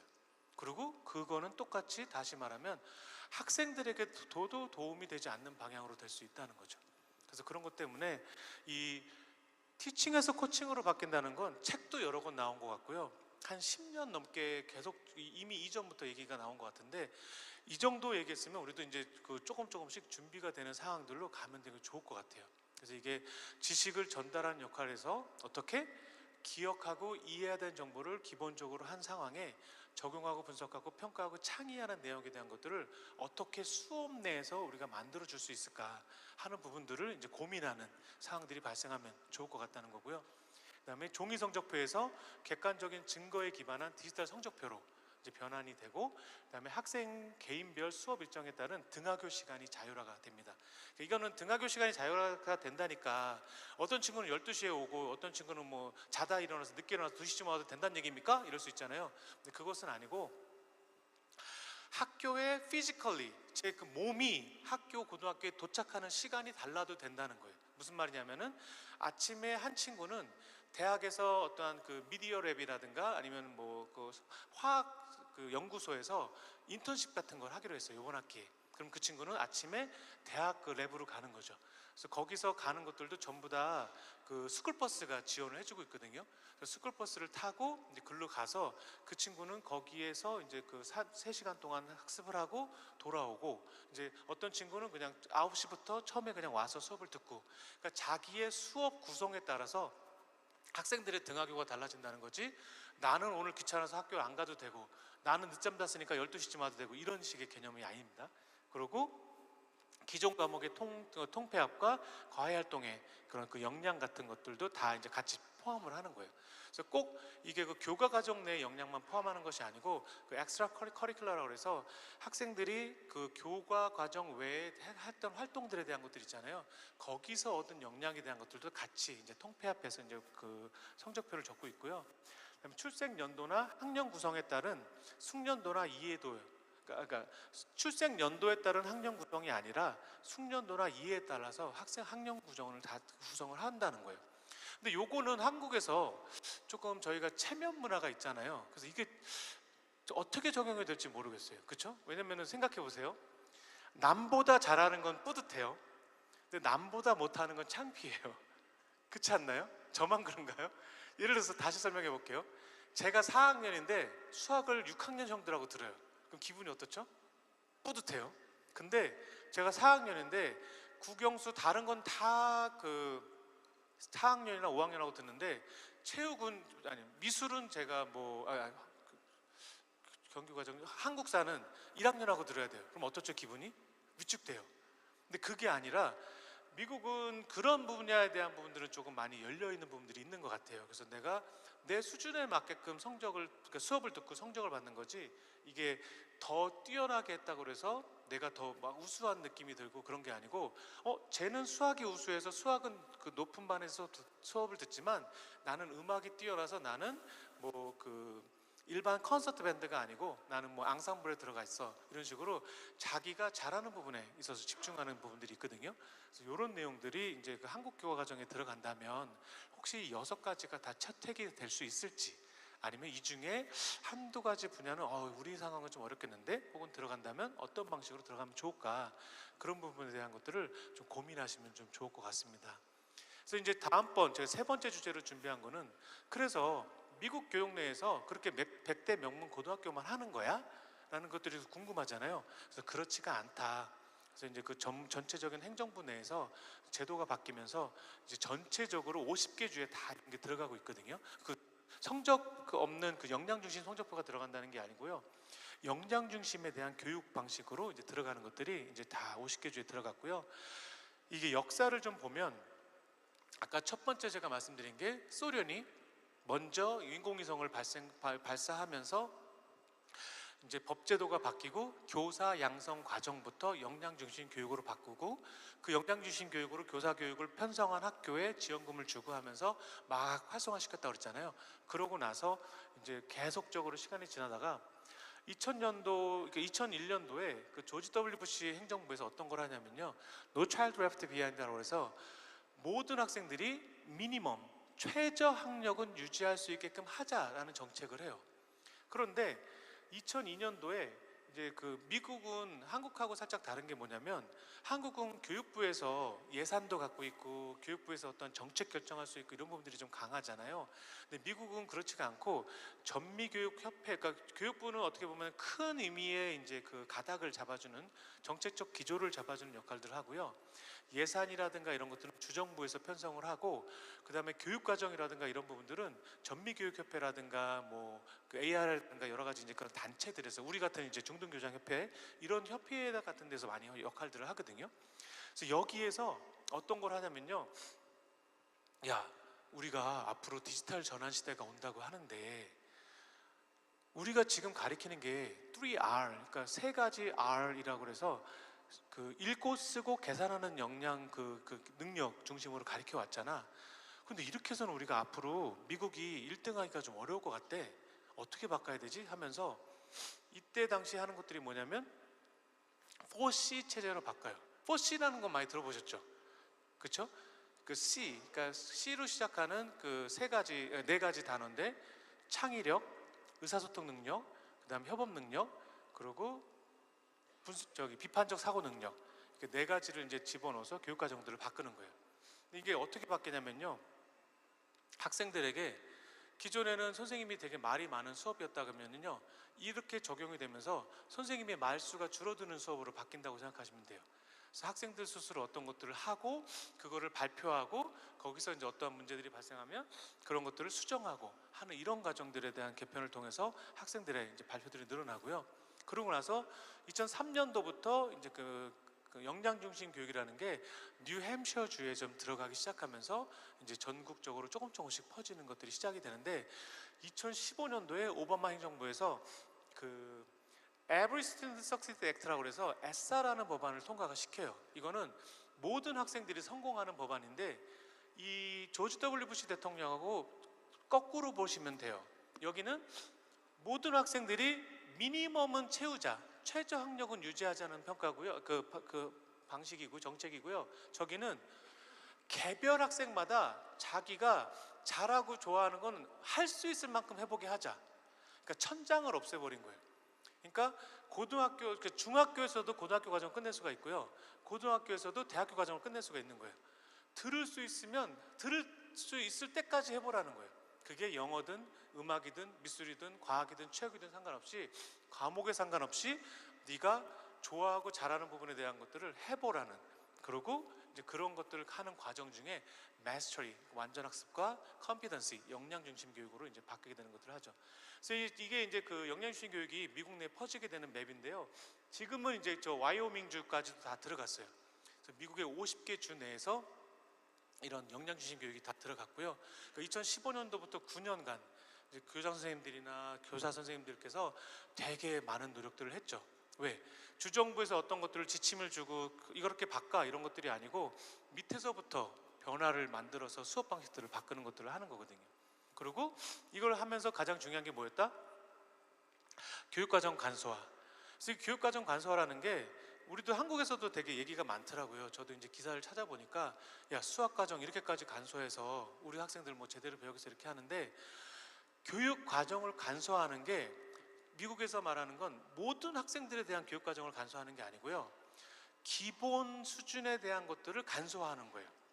그러니까 모든 학생들이 다 수학을 요것만 배우면 돼가 아니고요, 모든 학생들은 다 수1만 배우면 되는데, 혹은 뭐 일반 수학만 배우면 되는데, 그게 끝이 아니고 잘할 수 있는 애는 뭐 대학 수학이라든가 뭐 들을 수 있을 만큼에 대한 것들은 다 해볼 때까지 다 들어보라는 거. 방식이 다르죠, 생각이. 그래서 간소화했다고 해서 모든 학생들이 다 고교 과정, 중등 과정에서 요것만 끝내가 아니고 기본은 이렇게 만들어 놓지만 들을 수 있을 만큼 듣게끔 하는, 그게 과정별로 그 수업마다 다 그렇게 만드는 거예요. 그러고 나서 요 세 가지가 중심이 돼서 진행을 하는데, 맞춤형으로 학습을 하고, 그 다음에 완전히 학습을 하고, 역량 중심 학습을 하고, 이 세 가지로 이제 구성을 하는 거예요. 그래서 요 네 가지 원이 합쳐지는 모습이 지금 현재 그 9년 동안 미국 내에서 2015년도에 그 오바마 행정부에서 바꾸게 된 이런 Every Student Success Act라는 것들이 시작되면서부터 시작된 움직임이 지금에 와서 이제 결실을 좀 맺고 있거든요. 그래서 지금 한 예를 들어보면요, 그 뉴햄셔주, 아까 2003년도부터 들어갔던 그 주는요, 아까 제가 미국은 K부터 유치원부터 12학년까지가 이제 유치원 초중고 과정이라고 했잖아요.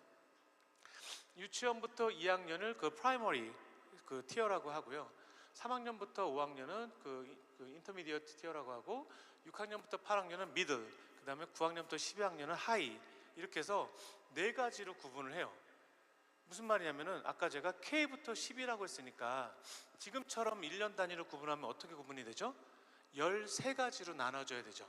그게 아니고, 그래서 13가지로 해서 매년 하나씩 배우는 게 아니고요, 4가지로 구분해서 3년에 한 과목, 4년에 한 과목으로 교육과정 간소화를 하는, 커리큘럼 간소화. 그래서 예를 들어서 중학교를 시작하면은요, 수학을 어떻게 하냐면은 수학 컴팩티드, 그래서 컴팩티드라고 해서 간소 과정이라고 해서 컴팩티드라고 해서 그 한 과목을 들으면 수학을 그 중학교 과정 내에서 들어야 되는 건 다 하는 거예요. 그런데 나는 조금 더 수학을 잘해, 나는 좀 더 챌린지하고 싶어, 더 듣고 싶어, 그럼 어떻게? 고등학교 대학년까지도 다 들을 수가 있댔잖아요. 그래서 그런 식으로 이제 구성을 하는 거예요. 그래서 과거에는 1년 동안 뭐 30개에서 40개의 학생 목표를 다 달성해야 하는 커리큘럼들로 구성이 됐었거든요. 근데 그것이 아니고 3년 또는 4년간 10개 미만의 그런 학습 목표를 이제 달성하면 되도록 이제 커리큘럼을 구성하게 되고요.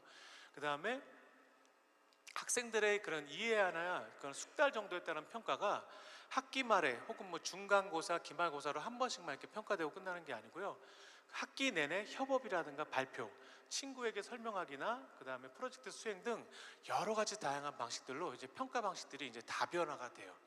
그래서 학생들한테, 그리고 이제 그 평가 방식조차도 학생들이 고를 수 있게끔 해주는 거죠. 그래서 단순히 모든 학생들에게 똑같은 평가를 하는 것들이 아니고, 저는 암기보다는 제가 오랜 시간 동안 준비해서 발표를 하는 게 좀 더 잘하는 것 같아요. 저는 제 혼자 발표보다는 여럿이서 앞에서 어떠한 뭐 역할극을 해볼게요. 이런 식으로 학생들 스스로가 그룹 발표라든가 아니면 개별 발표들 아니면은 자기는 일반적인 시험들 이런 여러 가지 방식 중에 골라서 할 수 있는 방식들로 이제 바뀌고요. 그래서 기존의 학력 평가 같은 방식의 시험을 치르는 경우도 있지만 그때 당시에도 A부터 B 사이, F 사이에 그런 성적을 부여하고 끝나는 것이 아니고요. 개별 학생들이 틀린 문제를 왜 틀렸는가를 다시 봐줘요. 무슨 말이냐면은 학생들에게 완전 학습을 시키려면은 얘가 아는 것과 모르는 것을 분류하는 게 되게 중요하거든요. 그래서 아는 것과 모르는 것을 분류해서 모르는 것을 배우는 것을 우리가 뭐라고 그러죠? 러닝이라고 그러죠. 근데 아는 것을 안 배울 수 있게끔 해주는 것을 앞에 un을 붙여서 unlearning이라고 해요. 그러니까 learning과 unlearning이 같이 수업이 진행돼야 모든 학생들에게 주어지는 수업 시간은 똑같잖아요. 그러니까 더 많이 배울 수 있게끔 아는 부분들은 빼주는 역할들을 하거든요. 그래서 그런 부분에 대한 것들을 주는 거죠. 그래서 아는 것과 모르는 것을 매 순간마다 계속 분류를 아이들한테 해주는 거예요. 그러니까 어떻게 해서 아이들이 메타인지가 되게 좋아지는 거예요. 아, 난 이걸 아는데 이걸 몰랐구나. 그러면 아는 거에 집중하는 게 아니고 그럼 아는 건 빼주고 모르는 거에 다시 이제 학습할 수 있게끔 기회를 주는 부분들로 생기는 거죠. 그래서 학생들이 그리고 이제 이해하기에 가장 좋은 방법들로 저는 동영상 같은 걸 보면서 이해하면 좀 더 이해가 좀 빠르더라고요. 저는 선생님이 옆에서 가르쳐 주는 게 제일 1대1 학습이 좀 좋은 것 같아요. 혹은 저는 글을 읽으면서 설명이 좀 자세히 달린 글을 읽으면 좀 좋은 것 같아요. 이런 식으로 자기가 학생들이 원하는 수업 방식들, 학습 방식들에 대한 것들을 제시를 하면은 그거를 이제 제공해 주는 것들을 이제 했어요. 그래서 이제 뉴햄셔주가 미국의 이제 영장지심 교육에서 가장 먼저 시작한 주일 뿐더러 이제 가장 다양한 방식으로 오랜 기간 동안 이제 활용을 해왔던 이제 주라고 보시면 되고요. 그래서 여기는 수학 같은 경우 예를 들면은 3명의 교사가 한 수업에 들어가요. 첫 번째 수학 교사. 우리 지금처럼 우리 그 교사분들처럼 수학 교사는 이제 그 기본 개념에 대한 것들을 설명해 주는 역할들을 해요. 그러고 나면은 수학 코치가 있어요. 수학 코치는 이제 계속적으로 교실을 다니면서 애들이 이제 보면서 이해 못하는 것들을 이제 코치를 해주는 거예요. 그야말로 이제 멘토링을 해주는 거죠. 그러고 나서 데이터 코치가 있어요. 그러니까 한국도 최근에 이제 AI 디지털 교과서라는 게 들어간다고 얘기를 들었는데 이제 그런 데서 나오는 것들이 이제 데이터가 나오게 될 거예요. 이 데이터를 나오면은 데이터를 활용하는 게 되게 중요해요. 그냥 뭐 애들이 이렇게 시험을 봤어요. 그걸로 끝나는 게 아니고, 그래서 시험을 봤는데 걔는 B가 나왔어요. 그걸로 끝나는 것이 아니고 그 시험을 봤더니 얘는 무엇은 알고 무엇은 모르는지가 보여야 돼요. 무슨 말인지 이해가시죠? 얘는 수리적인 개념에 있어서 집합에 대한 개념을 모르는 건지 아니면 얘는 이 그 구성에 대한 어떠한 그런 조합에 대한 그 기본 개념조차도 모르는 건지 아니면은 더하긴 아는데 빼는 건 모르는 건지 이런 식으로 구체적으로 무엇은 알고 무엇은 모르는 것에 대한 자료 같은 거 나와야 되거든요. 데이터 기반으로 나오는 것들을 이제 그 자료 그 시스템을 만들어서 학생들이 온라인상에서 자기가 이제 1대1 그 개별 그 디지털 기기들이 이제 다 도입이 됐거든요. 학생들이 다 받으면 그걸로 이제 시험 같은데 그게 평가가 아니고 우리가 knowledge check-up 퀴즈라고 그래서 지식 점검 퀴즈 같은 개념이에요. 그래서 그걸 통해서 자기네들이 뭐 10문제 풀어봐 이러면 풀어보면은 그걸 봐서 너는 C야, 너는 70점이야 이거 끝나는 게 아니고 그걸 해서 데이터 코치는 분석을 해요. 그래서 A라는 학생은 스미스라는 학생은 뭐는 아는데 뭐는 몰라. 탐이라는 학생은 뭐는 아는데 뭐는 몰라. 이런 식으로 분류를 해서 수학 교사와 수학 코치한테 자료를 제공하는 거죠. 그래서 이 3명은 수업이 끝나면은 학생들은 다 돌아가고 나면은 다시 회의를 해요. 그래서 이런 자료가 있고 이런 데이터를 분석을 해서 다음날 수업을 이제 다시 이제 바꾸는 역할들을 하는 거죠. 그래서 이제 그런 식으로 하다 보니까 학생들이 똑같은 내용을 배우더라도 이제 완전히 학습할 수 있는 부분들이 생기게 되는 거고요. 여기는 이제 캘리포니아 주에는 어떻게 들어갔나 그 중에 이제 한 가지 예를 좀 말씀드리려고 하는데요. 학생들이 그 린제이 그 유니파이드 하이스쿨이라는 곳인데 학생들이 앞단에 배운 내용을 완전히 이해했다고 증명하지 못하면 다음 단계로 못 넘어가요. 우리 가능할까요? 그래서 그런 것들, 이런 것들을 계속적으로 고민을 해보시라는 거예요. 그래서 앞단에 그러니까 지난 주차 수업에서 그 배운 내용들을 이해를 못하면 다음 주차에는 그거가 아니고 앞단 걸 걔는 하고 있어야 되는 거예요. 그래서 그런 식으로 해서 내가 앞의 내용들을 완전히 이해했다는 것들을 증명해야만 뒤로 다음으로 넘어가는 것들을 하고 있고요. 근데 그거를 학생 책임으로 돌린다는 건 아니에요. 너는 이거 이해 못하니까 너는 다음 수업 들어와 이렇게 해서 처벌 형식으로 제기하는 게 아니고요. 너는 이거 이해 못했으니까 일로 따로 와. 그래갖고 그 친구들을 아까 제가 말했죠. 모든 학생들이 알고 모르는 게 다 다르니까 모르는 게 똑같은 애들끼리 구성을 다시 군을 해요. 그래서 그 모르는 부분들의 군이 똑같은 학생들에게 다시 그 친구들은 수업을 해서 다시 제대로 따라갈 수 있게끔 만들어주는 것들을 하고 있는 거고요. 그 다음에 여기는 이제 그 블렌디드 수업이라고 해서 온라인 학습과 오프라인 수업을 같이 이제 혼합형으로 섞어서 수업을 진행하고 학생들이 이게 되게 중요해요. 평가를 할 때 한 번 평가하고 끝나지가 않아요. 무슨 말이냐면 알 때까지 평가를 볼 수가 있어요. 마스터리 학습이라고 하잖아요. 그래서 이것도 생각해 보세요. 이게 가능할까? 그래서 이게 어떤 형식이냐면요. 만약에 시험을 봤어요. 근데 학생이 저 이제 뭐가 뭐는지 알 것 같아요. 저 그래서 다시 한번 시험을 보고 싶어요. 그럼 어떡하죠? 끝났어. 다음 학기에 열심히 해. 뭐 이럴 수 있잖아요. 근데 그게 아니고 보고 싶어 한다면은 보고 싶은 만큼을 시험을 계속 다시 보게끔 해주는 거예요. 근데 같은 시험 문제를 하는 게 아니고요. 몇 개의 시험군을 교사가 이제 준비해 주시는 거예요. 그래서 이제 이렇게 다시 보고 2차 시험까지 봤잖아요. 그럼 3차까지 또 오는 애들이 있어요. 그럼 3차 시험을 또 다시 보게 해주고 4차 시험 볼 수 있게끔 해서 그게 첫 해하는 교사분들이 많이 힘들어요. 근데 이거를 한번 이렇게 만들어 놓으면 그 아이들 구성에 대한 부분들이 이제 보이시잖아요. 그래서 그거를 한번 준비해 놓으면 그렇게 막 그걸 어떻게 매번 다시 만들어요 이런 개념의 그 걱정은 좀 안 하셔도 될 상황들로 됩니다.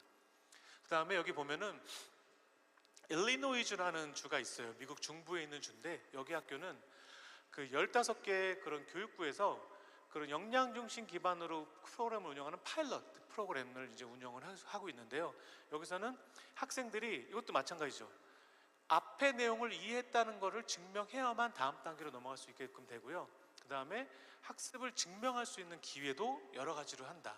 그러니까 단순히 교사가 시험 문제로만 준비했다고 해서 그것이 아니고 저는요 뭐 다큐멘터리를 한번 영상으로 찍어서 만들어 볼게요. 제가 이걸 어떻게 이해했는지, 예를 들어서 뭐 러그라는 개념을 저는 어떻게 이해하고 있는지를 뭐 쇼츠로 만들어서 설명을 드릴게요. 이런 식으로 자기가 원하는 방식으로 이제 평가를 받을 수 있는 것들을 하고 있고요. 콜로라도 주에서는 그 덴버 스쿨인데 여기서는요 학생들이 각 과목의 내용을 완벽하게 숙달할 때까지 학습을 진행하는 역량 중심 교육을 하면서 학생 주도로 학습을 하는 것들을 이제 그 구성을 바꿔요. 그러니까 교사가 어떠한 그 수업을 진행하는 건 하는데 그 학교 학생들이 저는 이런 부분들에 대한 지원이 좀 필요해요 하면은 그런 부분들을 이제 제공하는 환경들로 이제 구성이 되는 거죠. 그러니까 예를 들어서 저는 그 선생님께서 다 말하는 내용들이 다 이해가 가는데 뭐 B라는 개념에 대한 것들은 잘 이해가 안 가는 것 같아요. 그래서 저는 그 1대1 튜터 그 선생님께서 따로 방과 후에 좀 수업을 설명해 주시면 좋겠습니다. 그러면은 그런 것들을 이제 지원을 해서 이제 학생들에게 이제 설명을 할 수 있는 그런 식으로 이제 구성을 하고 있고요. 그다음에 아이다호 주에서는 완전 학습 기반으로, 그러니까 다 제가 말하는 것들의 특성은 뭐죠? 완전히 학습해야만 다음 단계로 넘어가는 거예요. 근데 이게 또 왜 중요하냐면요. 아까 제가 말씀드린 것 중에 실패를 하고 그 실패를 극복하는 상황들을 자꾸 이겨낼 수 있는, 그래서 내가 끝내는 성공할 수 있는 그런 역량심, 그 회복 탄력성이 앞으로 되게 중요한 시대라고 했잖아요. 근데 이런 과정을 통해서 그런 것들을 강화시킬 수 있게끔 되는 거예요. 그러니까 너는 시험 문제에서 C를 받았으니까 70점 받았으니까 너는 C 학생이야, 너는 B 학생이야, 너는 D 학생이야. 이걸로 끝나면은 그 학생은 그냥 저는 평생 나는 C 학생인 거예요. 근데 그게 아니라 그거를 학생의 잘못이 아니고 우리가 이런 시스템을 바꿔서 그 친구가 C를 받았지만 B가 되고 A가 되고 발전하는 과정에 대한 것들을 지원하는 것들을 해주는 것들을 이제 그 핵심 목표로 삼고 있다는 것들을 좀 중점에서 볼 만하고요. 그 다음에 여기도 마찬가지로 여러 번 평가를 해서 내가 안다는 거를, 근데 평가를요 바로 보고 나서 바로 끝나자마자 저 이제 답 다시 외웠어요, 다시 한번 볼게요 이런 게 아니고요. 이틀 뒤에 다시 볼게요, 3일 뒤에 다시 볼게요. 그래서 공부할 시간을 충분히 갖고 다시 보는 개념이에요. 그건 좀 혹시라도 제가 다시 말씀드릴게요. 그리고 학생들이 각자의 속도로 이제 그 수업을 받을 수 있게끔 이제 그런 식으로 진행합니다. 그래서 이제 뭐 제가 이제 그 마지막 저 네 가지 주제 중에 마지막 내용인데요.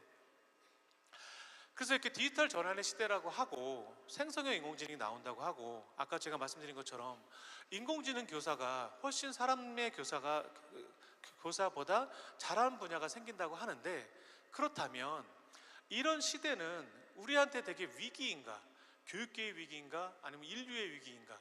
뭐 제너럴 AI가 나오면은 이제 뭐 인류는 멸망한다는데 과연 그렇게 될 것인가? 혹은 이런 시기에 그런 그 장점들을 따서 우리가 교육의 그런 그 본질을 찾기 위한 기회로 삼을 수 있는 아주 중요한 시기인가? 그 부분에 대해서 우리가 생각해 보는 시간을 좀 가지려고 하는데요.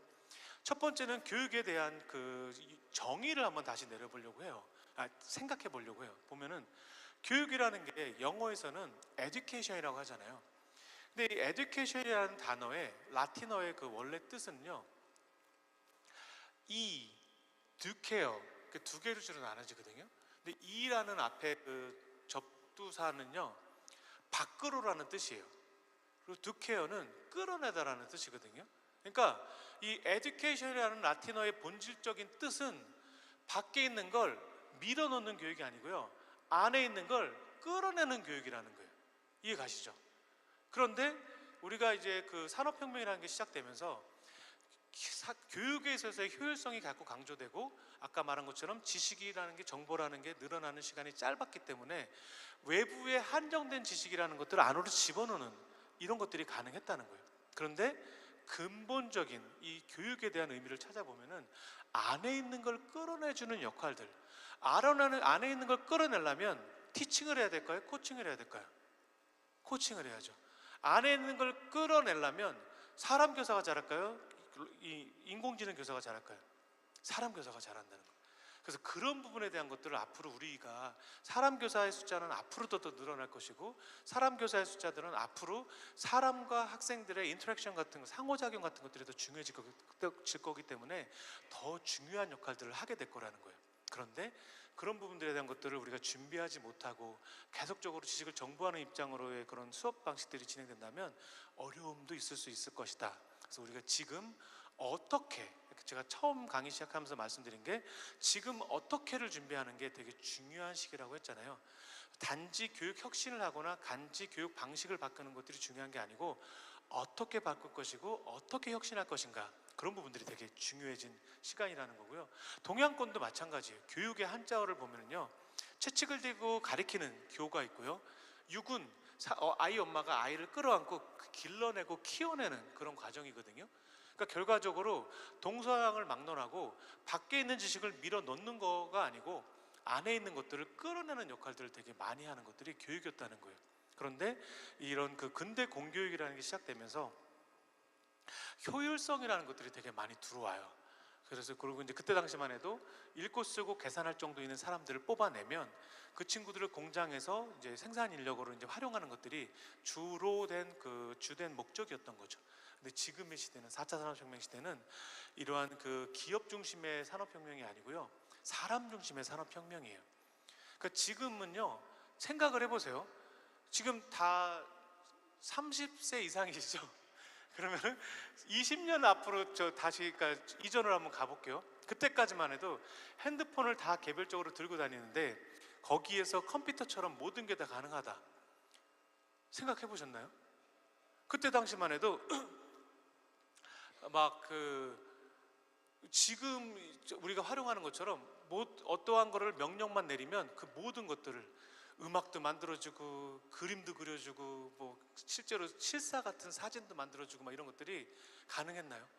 말로만 하면, 과거에는 이런 그 기계어라고 그래서 머신이 활용하는 그런 언어에 대한 것들, 머신 언어를 배웠어야 되는데 자기가 자연어라고 그래서 사람이 쓰는 말을 그냥 그대로 말하면 그게 프로그램이 되고 그게 홈페이지가 되고 그게 어떠한 그 자기가 뭐 개발할 수 있는 이러한 그 코딩이 되고 하는 것들이 가능하다는 걸 생각 못 했었잖아요.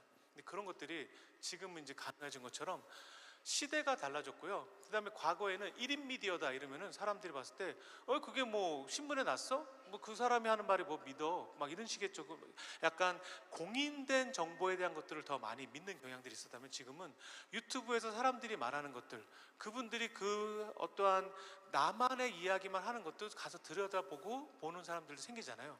그래서 이런 1인 미디어 시대라는 것들도 다 각각의 사람에 대한 것들이 되게 중요해지는 상황이고요. 기업에 있어서도 마찬가지로 예전에는 상품 정보에 대한 광고가 되게 많았어요. 그래서 지금 예를 들자면 샴푸 같은 걸 해도요, 뭐 색깔 같은 거, 향기 같은 것만 고르고 나머지는 가격만 보고 고르시는 것들이 되게 많았거든요. 근데 지금은 사람마다 다 개별적으로 이제 활용하는 것들이 달라지는 상황들이 발생했어요. 그래서 2019년도에 미국에서 화학과 학생들이 만든 그 샴푸 회사가 있는데요. 이 샴푸 회사가 2년 동안 그 20억 원, 200억 원 정도의 매출을 만들어내요. 근데 그 200억 원의 매출을 한 샴푸에 60불 정도 되는 거를 200억 원을 만들려면 무수히 많은 숫자를 팔아낸 거잖아요. 그런데 그렇게 무수히 많은 샴푸를 파는 동안 똑같은 주문이 단 하나도 없었다고 해요. 샴푸가 보통 뭐 건성, 지성 뭐 이런 식으로 해서 몇 가지만 딱 분류가 돼 있잖아요. 그게 아니고 자기는 머리카락이 어떻고, 자기는 목표가 어떻고, 자기는 곱슬이라 고민이고, 이런 모든 내용들을 입력해서 그거에 맞춰서 맞춤형으로 만들어지는 샴푸였거든요. 근데 그 60불짜리 샴푸를 200억 원을 파는 동안 단 하나의 똑같은 주문이 없었다는 거예요. 그래서 그런 것처럼 앞으로는요, 더더욱 개별화된, 더더욱 이제 사람이 다 자신의 것들이 더 중요해지는 상황들을 많이 바뀌게 됐고요.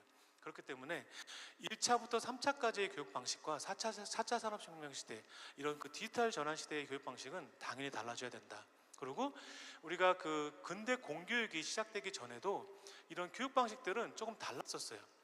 그때 당시만 해도요, 가진 자, 있는 집안의 아이들만 좀 교육을 받을 수 있었고요. 주로 수업의 주제들은 이런 수학이라든가 음악이라든가 심리학이라든가 뭐 수사학이라든가 뭐 철학이라든가 이런 것들이 주된 주제였어요.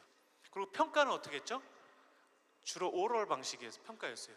교수님들, 교장 선생님들 마찬가지로 논문 같은 거 내고 박사 받고 아니면 석사 받고 하실 때 뭐 논문 자격 시험 같은 거 어떻게 보시죠? 이런 그 사지선다로 평가하시나요? 아니죠. 이렇게 교수님들 그 5분 앉아 계시고 뭐에 대해서 설명해봐. 그러면 이제 아는 만큼 설명을 해야 되죠. 그래서 그 아는 만큼 설명한 게 충족이 되면은 그 사람은 논문을 작성하면 되고요. 아는 만큼 설명한 게 부족하면 어떻게 되죠? 다음 학기에 다시 와. 이렇게 되죠. 그래서 그런 것처럼 오럴 방식으로 평가들을 하면서 자기가 충분히 문답을 하고 그 다음에 설명을 하고 내가 어떤 부분들을 알고 어떤 걸 모르는 것에 대한 증명하는 것들을 했었는데, 그렇게 근대 공교육이 시작되면서 우리가 그동안 잊혀졌던 부분들이 많이 생겼고요. 그리고 교육이라는 게 우리가 150년, 200년 가까이를 지금의 방식들로 하다 보니까 이게 맞다라고 저희가 자꾸 생각을 하고 있었던 것 같아요. 그런데 그 이전의 교육 방식들을 생각해 보면 지금 우리가 하고 있는 교육 방식보다 훨씬 더 오랜 기간 동안 인류와 함께 했던 교육 방식들은 그거와는 다른 교육 방식이었다는 것들을 우리가 한 번쯤 지금 이 시점에 생각해 보는 것들이 필요하다는 겁니다.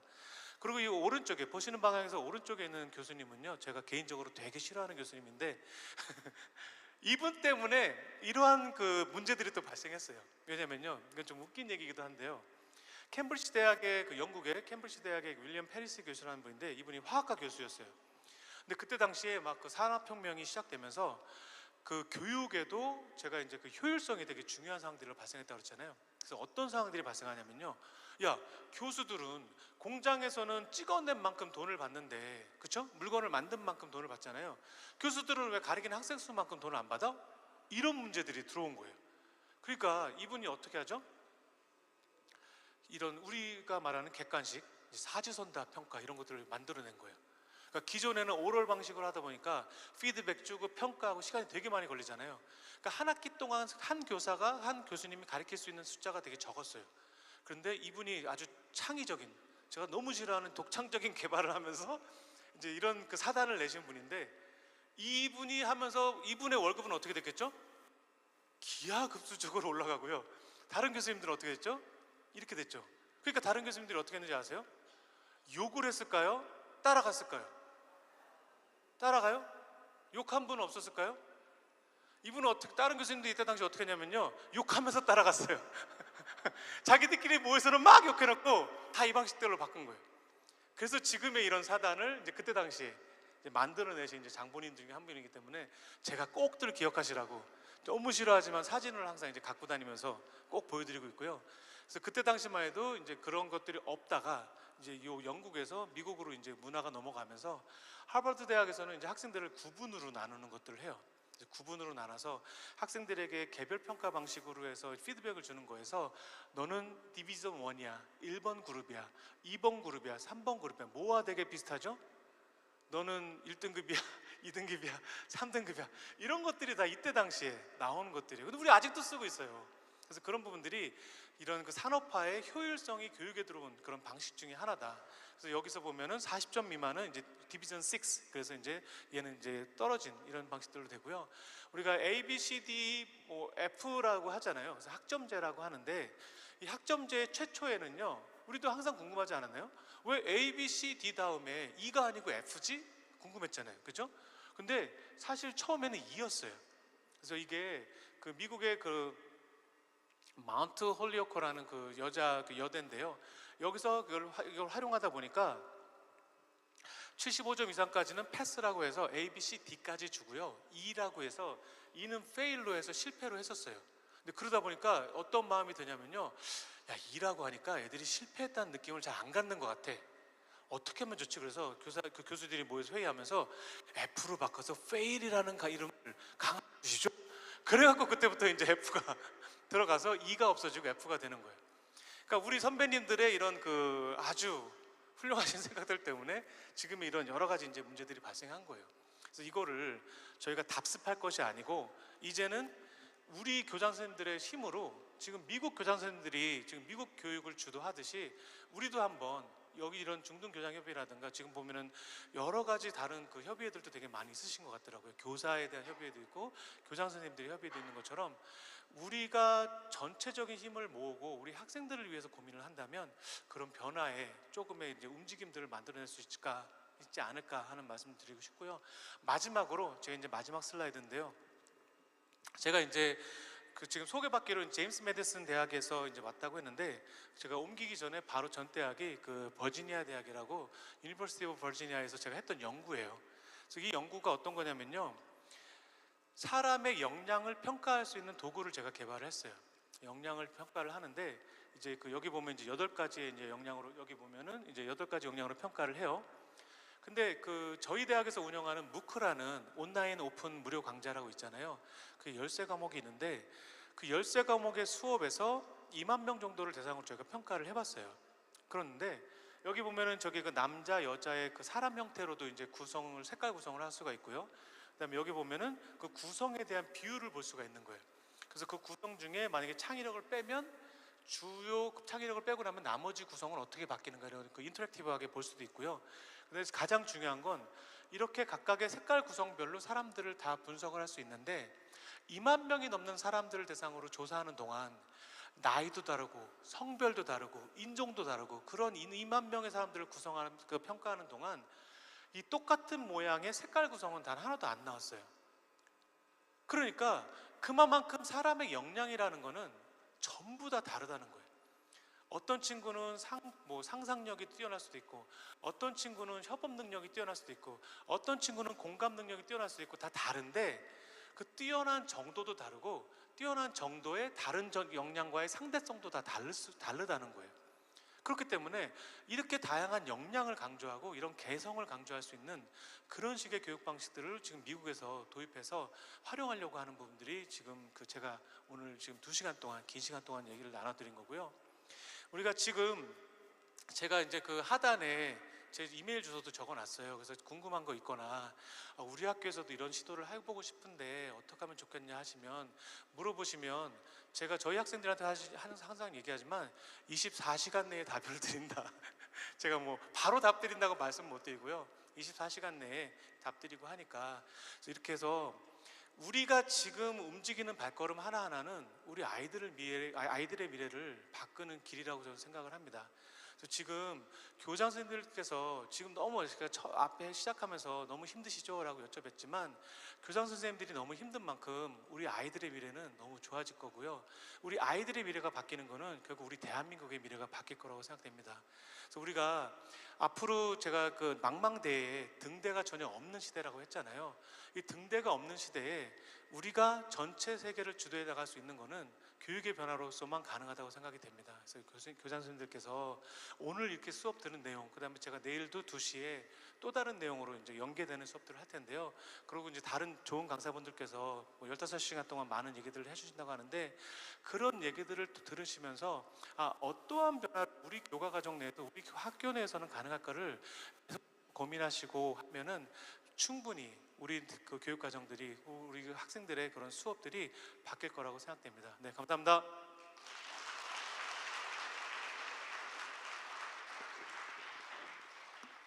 네, 우리가 앞으로 나아갈